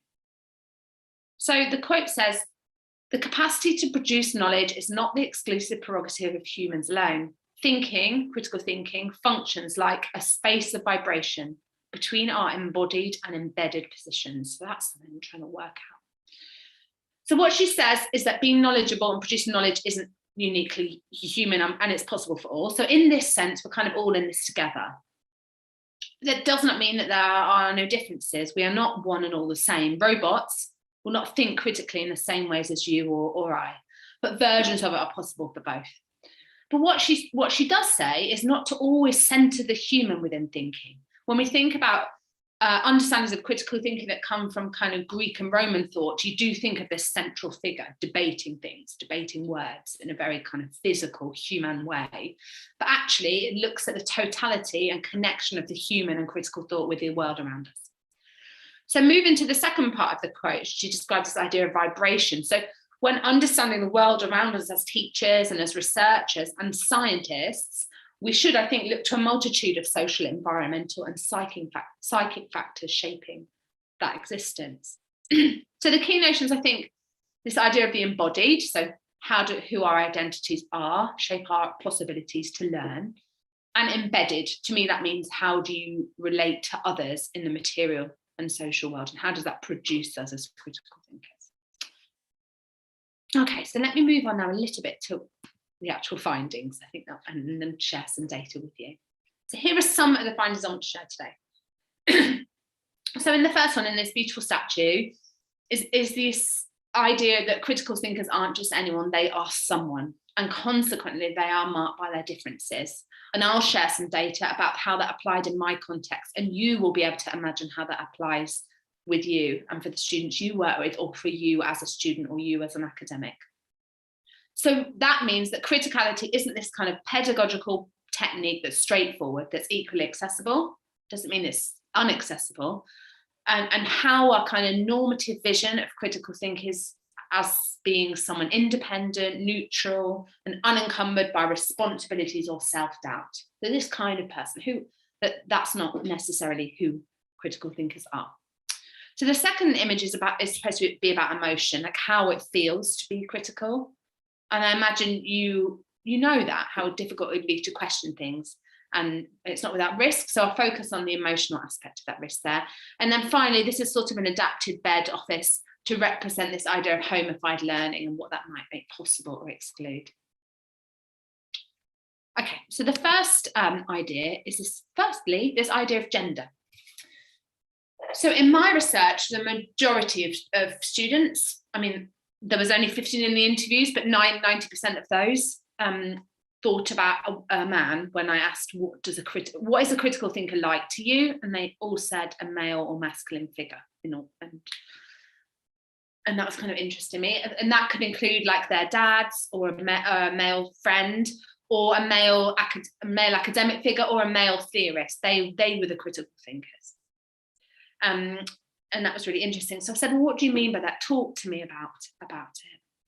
And so this is one student here, Kate, and she is a female involved in the professional course, and she talks about some of the ways she thought a critical thinker was. So I'll give you a moment just to read, and then I'll sort of explain a little bit about it.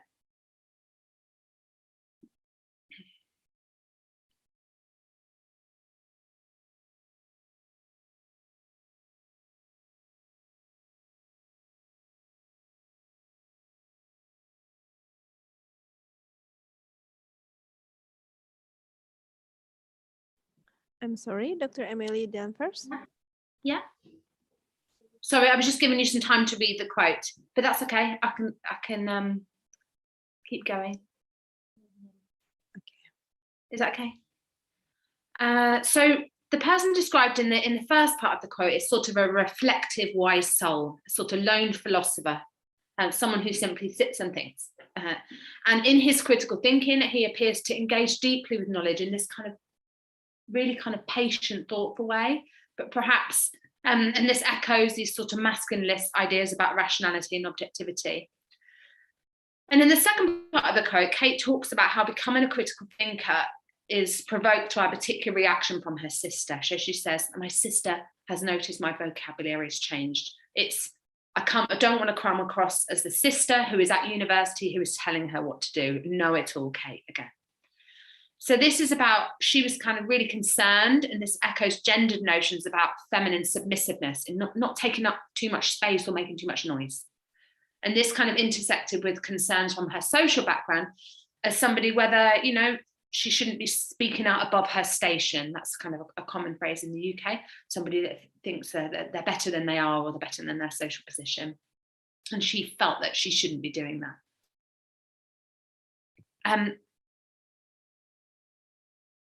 And a really brilliant theorist from the US called Thea Bacon, and I think I referenced her at the end, she describes how this image of the critical thinker has a history of meaning, discursively fixed as a solitary figure with a furrowed brow deep in thought.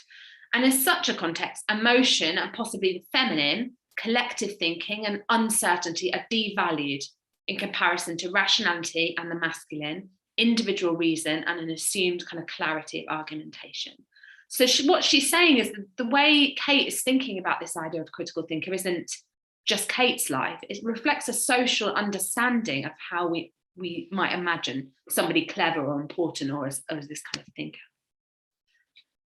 But it wasn't necessarily the case that students thought, well, you had to look like that or be like that. You know, it wasn't so direct, and it wasn't certainly to say that it was purely gendered in the sense that it wasn't accessible to them as women. But it was really this idea that to be a critical thinker needed a polished performance. And that was reliant on this kind of intersection of social class, of gender and race to produce this voice that may be seen as legitimate. So Carly says, I think you're more likely to offend, and this is probably a strange British phrase, if you go in like a bull in a china shop. So what they mean is kind of going into something where there's loads of breakable items and kind of smashing in, so clumsy, and say, I think this and I think that. So instead of just throwing your opinions out without any sort of education, you're learning how to say things and when to say them, and the whole sort of your body language, the way you talk, what you wear. Because everyone judges everyone, you can't help it. So whether you discriminate against them or not, you do judge people. So if I walked in here wearing a headscarf, you'd think a different thing than if I was wearing a mini skirt and a crop top. It's just different. So it's all about to know in different situations how to dress, how to speak, and how to maintain eye contact. So for her, it was a real performance, critical thinking. It was like embodying a kind of person that she probably wasn't necessarily. And this language was really physical as well as verbal. And it's this kind of conscious self-construction of her critical voice and body in order that she's recognized as legitimate and serious. And obviously the fear, if she doesn't, is that she might be offensive or, you know, not recognized, not know how to speak in the right kind of way. So Carly's really hinting at this educational privilege involved in being critical, as she strongly associates this new way of being and speaking with being a student and a higher education student. And she really thinks about this idea of body and clothing. And this is the specific mention of the headscarf there is interesting because it draws on these sort of complex racialized associations which are not necessarily true with ideas of submissiveness. And then the miniskirt reference posits this opposition between sort of overt female sexuality and criticality or intelligence. So there's lots going on there. So critical voices appeared for Carly to materialize themselves to certain bodies more than others. So that meant that, and Sarah Ahmed talks about the idea of sticky concepts. So if you think of ideas of like being clever or being important, or, you know, if they stick more easy to some bodies more than others. And that's quite a nice bodily way to think about it. And certainly I've done activities with students where I've asked people to kind of use like sticky notes and kind of describe themselves using this idea and kind of stick it to themselves. And that doesn't feel like me. I'm really trying to get to this idea of how words and identities move around in the world, in the world that we inhabit, and that some identities and positions appear more naturalized than others, and that may need to be disrupted. So that means really that what I was saying earlier, that what makes someone appear as a desirable critical thinker is not neutral, but it comes with the assumption that some bodies and voices are already naturally more critical thinker than others. And these ideas are kind of historical and social and get reproduced over time in ways then I think that continue to exclude those bodies deemed other, because both Carly and Kate were from sort of student backgrounds where they hadn't had any experience of higher education in their families. They felt quite different from those that they encountered in the classroom. They felt quite excluded from that, and critical thinking became another way they had to reinforce themselves as different from everybody else. Okay, so the second thing I wanted to talk about was emotion. And I use the idea of affect here, and some people, and the definition of them isn't, I don't have the universal definition, but the way I understand affect to be much more kind of about how emotions are produced in the world around us rather than just as a kind of chemical reaction. So the second aspect was this idea of emotion, and students associated critical thinking with being deeply negative and upsetting, and then it really acted to consume lightness in their lives and made them assume the worst in everything.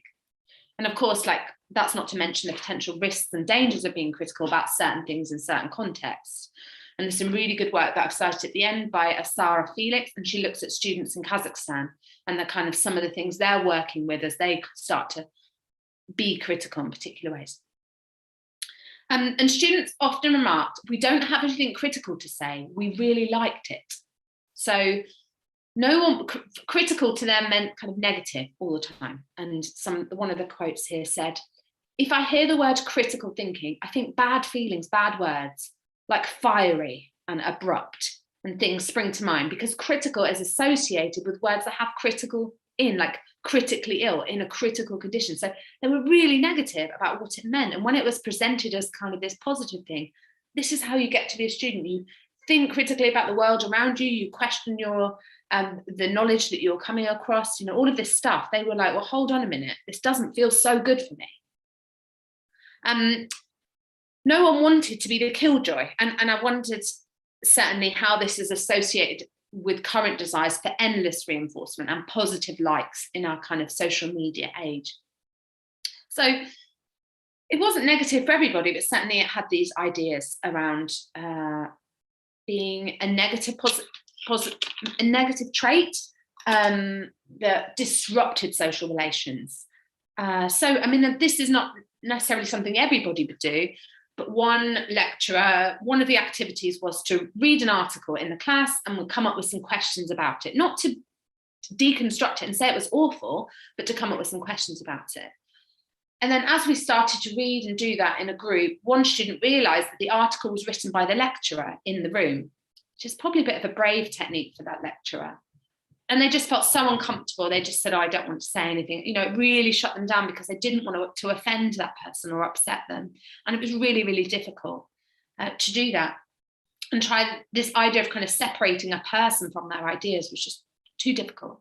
It was, and we were kind of saying that the lecturer said, no, critical thinking is not just about saying everything's bad. It's about saying how it could be improved and how it contributes to broader debates and how positive it can be, but still it was so hard to move away from that. So what I'm trying to get across here is that criticality didn't just take place in the head. It wasn't just a technique or process, or that was always logical. It took place in the heart, and it could deeply affect students' engagements with critical knowledge and with thinking critically about the world around them or their lives. So when we ask students to be critical, we're taking something from them emotionally, and that's okay if it's important to do, but it's important to recognize too that it's not just this cognitive stuff. So if we conceptualize critical thinking not as the product of thought, detached reason bodies competing with each other for intellectual supremacy, but as embodied learners entangled with the world and produced through these kind of emotions and affects, I think we open up space to consider how criticality how we might be entangled with others and how we might implicate others in our knowledge and in our ideas. And that, I think, is potentially a positive thing, but it's more difficult. We're doing the time. I'm doing all right. Okay, so the final bit of data I wanted to share here was about environment and home. So students' identities as confident critical thinkers were also shaped by the context in which that took place. And these quotes are about relationships to home. So the first one by Ellie, she came from a highly educated family of journalists, and critical thinking was the norm in her home.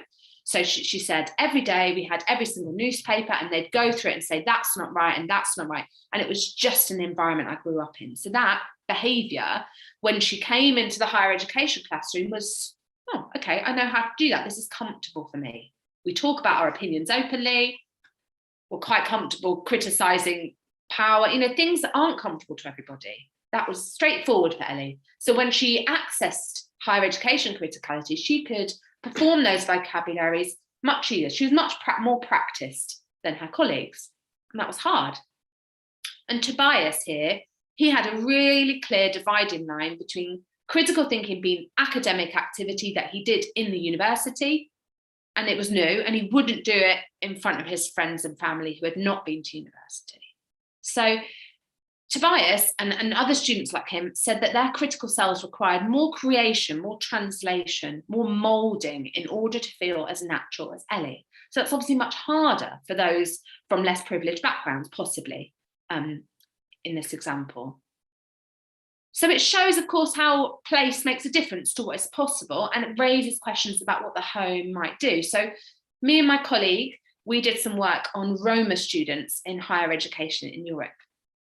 And this is a particular marginalised group who connected the idea of moving away from home with a real freedom to develop intellectually and think critically. So, and actually in the interviews with these students, home was positioned as a site of closure, surveillance and restriction. So they couldn't think critically in the ways that they wanted to while they were at home. And then we kind of think about, well, given the context we know about being at home and in a kind of digital space, on the other hand, engaging with the digital allows a possible acceptability and anonymity to the student self. You can be the critical thinker you want to be, you can be anybody. And technologically, you can perhaps find escape from restrictions you might feel. So there's a lot going on. There's not a clear answer to know what the digital might produce and what home might produce, but there's certainly, it matters, right? So the idea that students can seamlessly move between being in a lecture hall, being in the home environment, being in the library, and being the same kind of thinker or the same kind of person needs to be disrupted. Maybe there's different kinds of activities that might take place in the classroom, individually, in pairs, in different contexts. That if we do move towards this university without walls, that we need to think about. Okay. So thinking about the idea I mentioned of homification. So this word means the intensification of the home environment through the lifestyle changes brought on by the global COVID pandemic. So this is about new relationships with ourselves, with others, with the environment, perhaps a kind of breaking down of boundaries between work and leisure spaces, a kind of multifunctionality and adaptability of home space, and perhaps also the role of technology in shaping home living. So here we go, like a bed right over where you work and sleep. So within higher education, the home in our context became universally reconfigured as the university temporarily. And this prompted this investigation of how home acted as an enabler or barrier for effective or equitable higher education learning. And certainly my experience of teaching, and certainly with my colleagues, there was a sense in which home was non-conducive. It wasn't the ideal place to learn for anybody. People didn't have the right kind of technologies, the right kind of privacy, the right anything they needed, and that includes both teachers and students. So questions I think are emerging about what place home now has within the kind of constellation of people, texts, curriculums, pedagogies, buildings, and objects that constitute higher education. So this, I think, involves asking, in this kind of future university without walls, where students move between home and physical and digital spaces with fluidity and flexibility. So if that happens, what might happen to critical knowledge? Will it be free from the confines of quite elite spaces that are quite traditional? And because of that, will it become more open to others and accessible? Or might it move towards uncertainty rather than fixed ideas of what things are and could be? So who knows what's going to happen to knowledge, but something will happen because it's produced in particular ways in the context that it currently is, and that's not neutral. So when the context changes, something else will happen. So that's worth thinking about. We can't assume that the form of criticality demanded from somebody in that working within a university campus is the same than elsewhere. Context may matter, we don't know. Secondly, what role does the home have as a kind of domestic university? So the home may only have been seen to be significant for, in the UK, distance learning students. So students who chose to study online for all sorts of reasons. Often distance learning students were those who perhaps were working or that decided to access university later on in life. That's often the traditional pattern in the UK. My parents, for example, both became distance learners once we'd grown up and we'd gone to university ourselves. They chose to do that for professional and personal reasons. So that's often what our distance learners are. And then home became important for those ways. But actually now home is a part of everybody's life. As students, we're all spending some time being at home. And if the pandemic learning taught us something, is that home isn't great for learning. So what are we doing now? What are we assuming students have at home already? And what about these kind of unequal access to resources and technologies in the home? Certainly in the UK, even a kind of really rich global country, there were, in my local area, there's huge amounts of digital poverty. So students not having kind of computers or resources to do their work they needed to do. In the school that my children attend, in a class of 30 people, there are students there that don't have computers, homes, places to work. So we can't assume, and that's in a school context, so we can't assume as students move into university that there are the right resources to be and learn that way. So how does home shape this ability to think critically, and how will it make learners able to connect with and question the knowledge they are taught? And I guess finally, questions like anonymity might be important. So can I be any kind of critical thinker online? Could this be freeing? Or again, do we then produce a kind of normative digital knower? If we have a normative thinker already in traditional higher education, will we then produce a normative digital knower? How does surveillance online shape things like critical thinking? So there's loads of questions, and I don't have the answers, and I'm sure you do. And I'm conscious that I've thrown things at you, but I think these are really urgent questions, because of what I've tried to explain is that critical thinking is contextual. It's embedded in the world around us. We don't just do it. It's not just an act of our heads, it's an act of our whole selves and our whole social selves. And so it really matters when we're thinking about future higher education models. This role of context is important. And I think future higher education models, which are likely to be more blended, flexible, and less tied to institutional buildings or place. So if context matters, what does home do? I've just got 2 more slides. Because this one here is just like some conclusions, I think, to take away, I hope, from what I've said today. So firstly, more attention needs to be focused on how our students enter our classrooms in the university and schools as embodied learners. So critical thinking is not undertaken by everyone, but by people located in the particularities of their social characteristics and the multiple intersecting impacts of these differences on their own experience. So access to this sort of critical knowledge is not a transaction, like this is how you think critically, then just do it, but it's located. So how is it located for you and your students? Secondly, what it means to be a critical thinker, and for that critical thinker to be legitimized, so to be understood, to be recognized, is shaped through these powerful normative discourses about critical knowledge and higher education students. And these optics circulate and produce ideas of what a critical thinker is like. So this is why all of our students imagined a particular kind of figure. They did that because that's what critical thinkers look like to them. So that's what they had to be, etc. So on an everyday level, this shapes what it feels like for our student body who are diverse to speak confidently in classrooms, to own their knowledge, to feel confident possessing and articulating opinions about the subject that they're studying. So it matters really then if access to this intellectual premium of higher education is not equal, particularly given that the costs incurred of higher education may not reap the same rewards financially for everybody. So if critical thinking is something that is central to higher education, if that's what is left, and it really matters how access to it might be different for others. So finally, I'm talking here about the critical thinker is how it might be produced in a particular context. Then the digital and the world of home offer a new site for thinking about what this does for young people.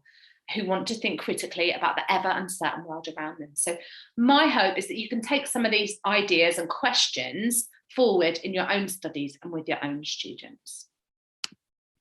So here are some questions you might want to think about. How might you know you and your students as embodied critical thinkers? Who are they? What acts, what are the, and secondly, what are the conditions of possibility or impossibility? Why is it difficult or possible for your students to think critically? And this may be shaped by the subject discipline. And of course, STEM produces different kinds of possibility because there are those kind of questions or assumptions around certainty. And then how can we tune into these? How do we know the role of context? Because we don't always know, right? So how can we think about this idea of context and how it shapes critical thinking? So we know that it's not just a kind of tick box exercise, a kind of static pedagogic performance indicator. It's not that. It's contextual, it's contingent. So because of that, what is it contingent on? So these, I think, are some questions that I don't always have the answer to, but I ask myself when I ask my students to think critically. And when my students at the moment are university lecturers. So when I'm asking them to think critically about the teaching that they're doing, I'm asking them to do these things. So what might be some of the challenges for them? And that's, I guess, what I'm asking you to go through.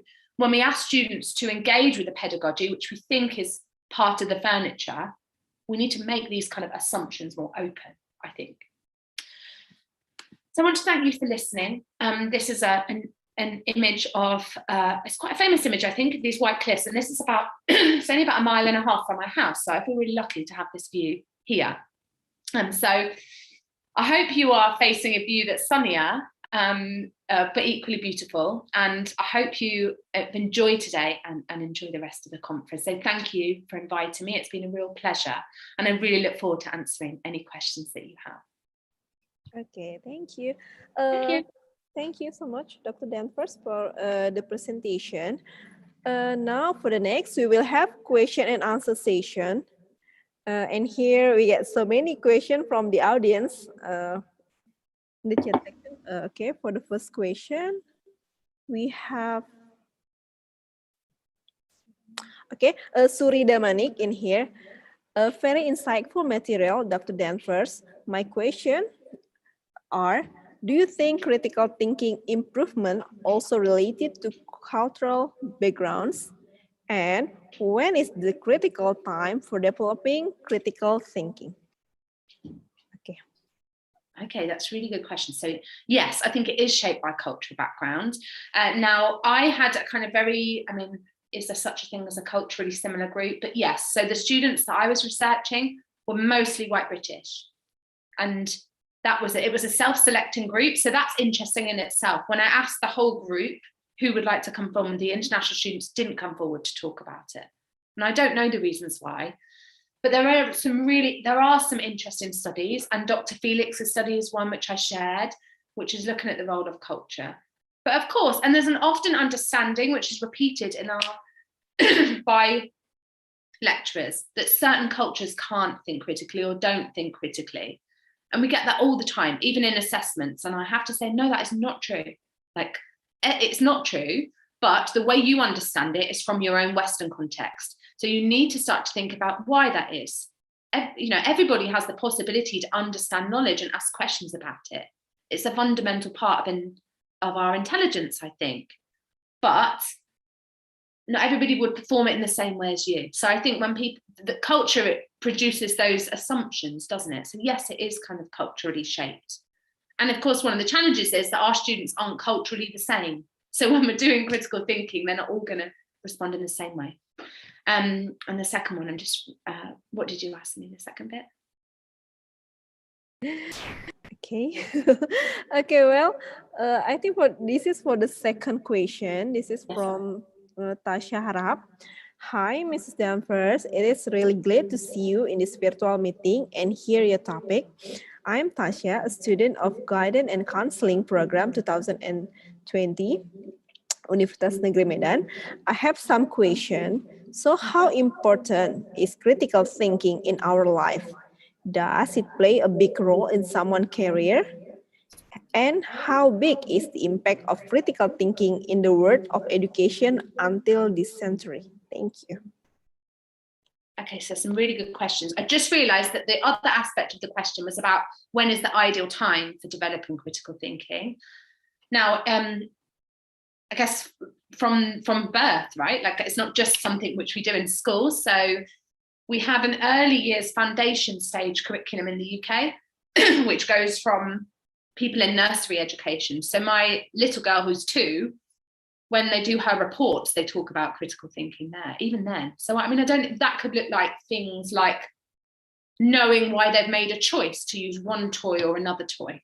Okay, so it could be universal. So the idea, and I don't know much about developing critical thinking in very young children, but I don't think it's something that has to start then. But certainly if we're thinking about university education, I think it should be embedded in everything else. The second question was around what role does it play in someone's life and career, and how important is it? Well, that's a really difficult one, because we might assume that an employer wants somebody to think critically, but that's not always the case. So I found in the professional subject that I was working with, actually, they didn't particularly want people to think critically all the time, because it was a very difficult job to go into. They wanted people to work hard, and they knew that lots of people left all the time after 1 or 2 years because it was such a difficult job. And so thinking critically was a good thing, but also it probably didn't do you any favors. It probably just made you more miserable, right, in this particular job. So what they said instead is that we should do critically reflective teaching. So we should focus our energies and thinking critically about thinking just more deeply about the individual and ourselves. So that meant that in some subjects, critical thinking had a different form. So what I'm trying to get at is that it is very important in our lives, I think. And I think it can play a big role in someone's career, but it's not always welcome. I mean, I think employers don't necessarily always want us to think critically about things, right? I think those that ask those difficult questions. So there's a really lovely book, and it's called Quiet. And it's about people that are, it's about being a kind of quiet and shy introverted person. And it's not an academic book, but it looks really nicely at this idea of different personality types speaking up and not speaking up. And they kind of had this wonderful research about the kind of global financial crisis. And they said that there's lots of employers, the ones that were kind of speaking up, saying this isn't going right, asking those difficult questions, weren't listened to. And they tended to be more introverted. So what I'm kind of saying is that critical thinking is really important, but it doesn't necessarily always respected and required within your employment. So I think it's really important personally, but how you apply it will be different depending on the context that you're working in. I hope that answers your question. Okay, thank you. This is the last question because we out of time. Yeah. This is the question from Utami. Hi, Mrs. Danvers. This topic gave me insight that critical thinking is not only the cognitive realm, but also in the affective realm. I'm wondering if critical thinking shaped by social contextual factor, then how we can make standard in knowing whether the person has critical thinking or not. This will be very difficult considering the social context is very wide and varied. Yeah, no, I think you're right. And I think there are, I don't know, I don't develop them myself, but there are sort of national critical thinking tests, particularly in the US, they were kind of massively into that. So there's some really good research there that develops questions. And certainly we have to be aware when we do that of the kind of questions that we use, like with any kind of intelligence test, we need to know what kind of questions. So are we asking about certain forms of literature or information that would be available only to some people? So it can be difficult, but I think it is possible because I think, of course, it's shaped by those factors, but it always has been, and we've always been, and many people do access critical thinking. So I really think this idea about if you use a measure like a universal test, that's absolutely fine, and it would tell us something about people's ability to think critically. And I think there is an ability to develop those measures. Even if we recognise that even engaging in that test is going to be different depending on social background. So I think it is difficult, but I don't think it's impossible. And I think, like when we develop any universal standard, it's universal, it's one size fits all, and there would be, and as long as we acknowledge that, then I think that's the important thing. So I hope that helps. I'm just putting my email in, and if I didn't get to your question, you're welcome to email me. We are closed for our Christmas break now, so it will be at the beginning. I'll respond in a week, but if you want to get in touch, we can carry on the conversation, because I'd love to learn more about this with you. Okay, thank you so much, Dr. Danvers, for presenting the informative and interesting material. And thank you so much also for answering the question from the audience. And if there's some question you want to ask to Dr. Danvers, you can write an email. This is Dr. Emily Danvers has wrote the email in the chat section. Okay, Dr. Danvers, please stay with us until the closing. Okay, wait. Thank you so much. We would like to say thank you so much to our honorable keynote speaker, Professor Mei Hung Mei Cheng and Dr. Emily Danvers. Thank you so much for the amazing presentation. It is such an honor for us that you're able to deliver the material in this international conference today. Hopefully in the future, we will have the opportunity to continue our collaboration on the other occasion. Okay, thank you. The second session has over. Following that, I will return the event to the MC. Thank you.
Terima kasih kami ucapkan kepada moderator kita di sesi kedua ini, Ibu Vidya Dwi Amalia Zati SSM Hum. Dan kami ucapkan juga terima kasih kepada dua narasumber kami yang kami sangat banggakan, Ibu Profesor Mei Hung Mei Cheng dari The Education University of Hong Kong dan Ibu Dr. Emily Danvers dari University of Sussex, United Kingdom. Kedua narasumber kami akan kami berikan sertifikat virtual sebagai tanda terima kasih kami kepada kedua narasumber kami. We thank to our moderator for this second session, and we also thank to our both of our keynote speaker in this session, and we also give the virtual certificate as a sign of our gratitude to the keynote speaker in this second session.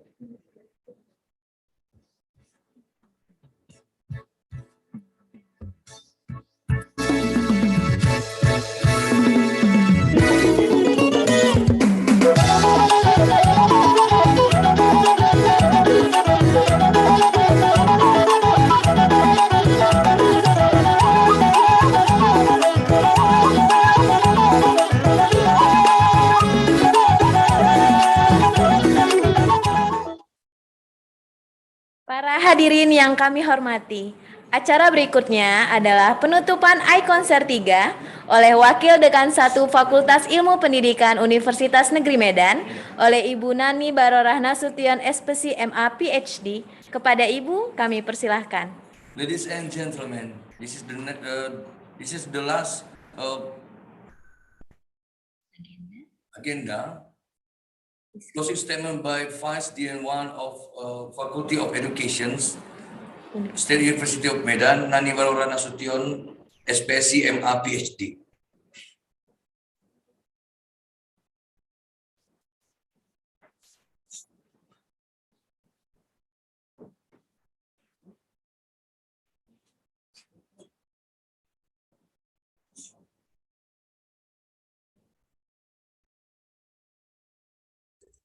Okay. Assalamualaikum warahmatullahi wabarakatuh. Good afternoon, everyone. His Excellency Rector of Universitas Negeri Medan, Dr. Samsul Gultom, SKM MKes, Excellency, the invited keynote speaker, Professor Dr. Sawal Gultom, MPD, also as the Senate Chairman of Universitas Negeri Medan. Second, Professor Mai Huang Mai Cheng. Third, Dr. Nur Fadila Muhammad Nasri. And the last, Dr. Emily Danvers, His Excellency Vice Rector of Universitas Negeri Medan, the Honorable Dean of Faculties, the Honorable Director of Postgraduate School, and the Honorable Institute Chairs at University Negeri Medan. On behalf of the Faculty of Education, Universitas Negeri Medan, and the organizing committee, I'm delighted to deliver this closing remark on the success of the Third International Conference on Science Education in Industrial Revolution 4.0 or eCouncil 4.0, which were held virtually due to the extraordinary conditions generated by COVID-19. The committee successfully hosted the event as the plenary breakout session, and all the presentations were delivered with minimum technical issue. I believe that today we have all had insightful, interactive discussion and great chance to share the outcome of our research. Therefore, let me share a brief valuable information regarding the success of the third eCouncil, which took place on 21st December 2021. The platform that we're using is Zoom meeting that hosts up to 1,000 participants, and we have 7 plenary sessions. We also invite 4 keynote speakers, and we have 2 guest speakers that deliver general lecture. The number of participants in our meeting is 66 authors, and we also have 882 participants. Finally, I would like to thank our distinguished keynote speakers who shared their valuable experience at the plenary session, all the presenters, all the participants, and all the parties who have contributed their best effort and assistance in organizing the event and ensuring the success of it. I do hope the third eCouncil is able to impact all of us, greatly foster and empower the society through education in the era of Industrial Revolution 4.0. To conclude, thank you for the great contribution and looking forward to see you in the fourth eCouncil 2022 in a better condition. May God protect us and bless us abundantly. Waalaikumsalam warahmatullahi wabarakatuh. Good afternoon, everyone. Baik, kami ucapkan terima kasih kepada Ibu Wakil Dekan 1 yang sudah menutup iCouncil 3 kita pada hari ini. Kami sebagai MC meminta maaf apabila ada tutur kata yang kurang berkenan di hati kami.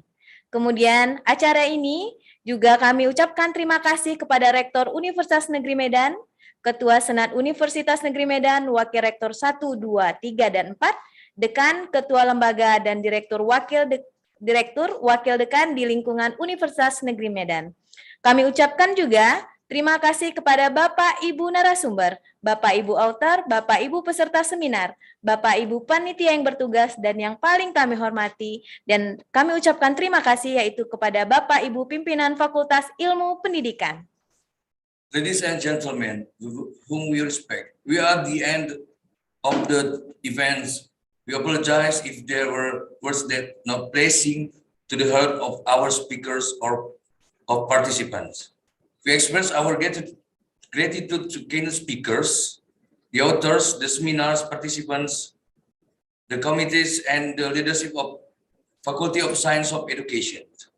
Baiklah Bapak Ibu, dengan ditutupnya oleh Wakil Dekan 1, maka sebelum kegiatan kami akhiri, izinkan kami menyampaikan satu pantun untuk Bapak Ibu.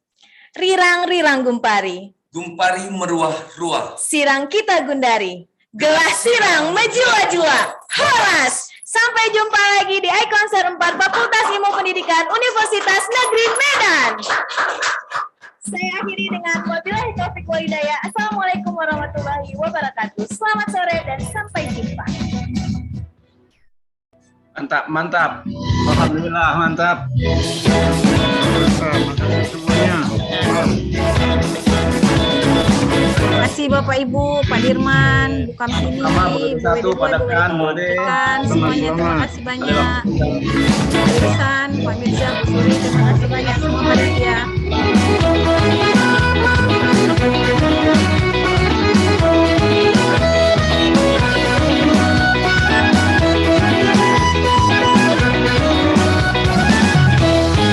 Layang-layang, selayang pandang, hadiri dalam rasa bergoncang.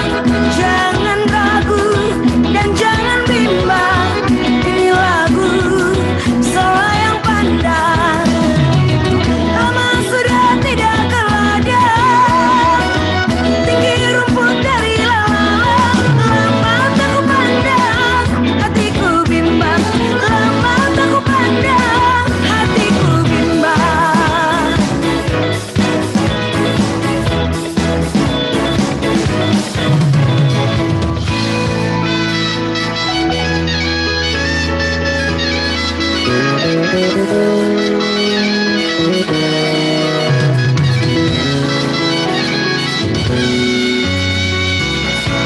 Ciger warina, aroni juma, paksa ngadi-ngadi, aroni juma, paksa ngadi-ngadi. Oturang sing udah, ora kelateku berulut-ulut, kelateku jadi berulut-ulut, kelateku jadi. Family taxi, jalan kaeko, turang jalan-jalan di pasar nasi gerang.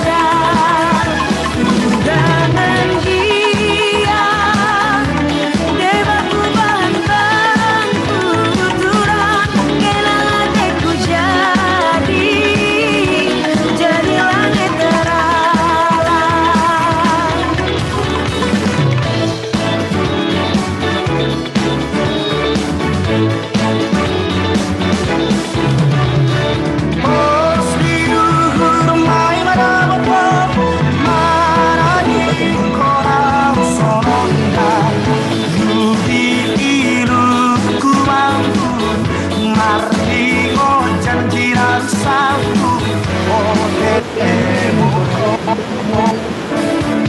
Nasuang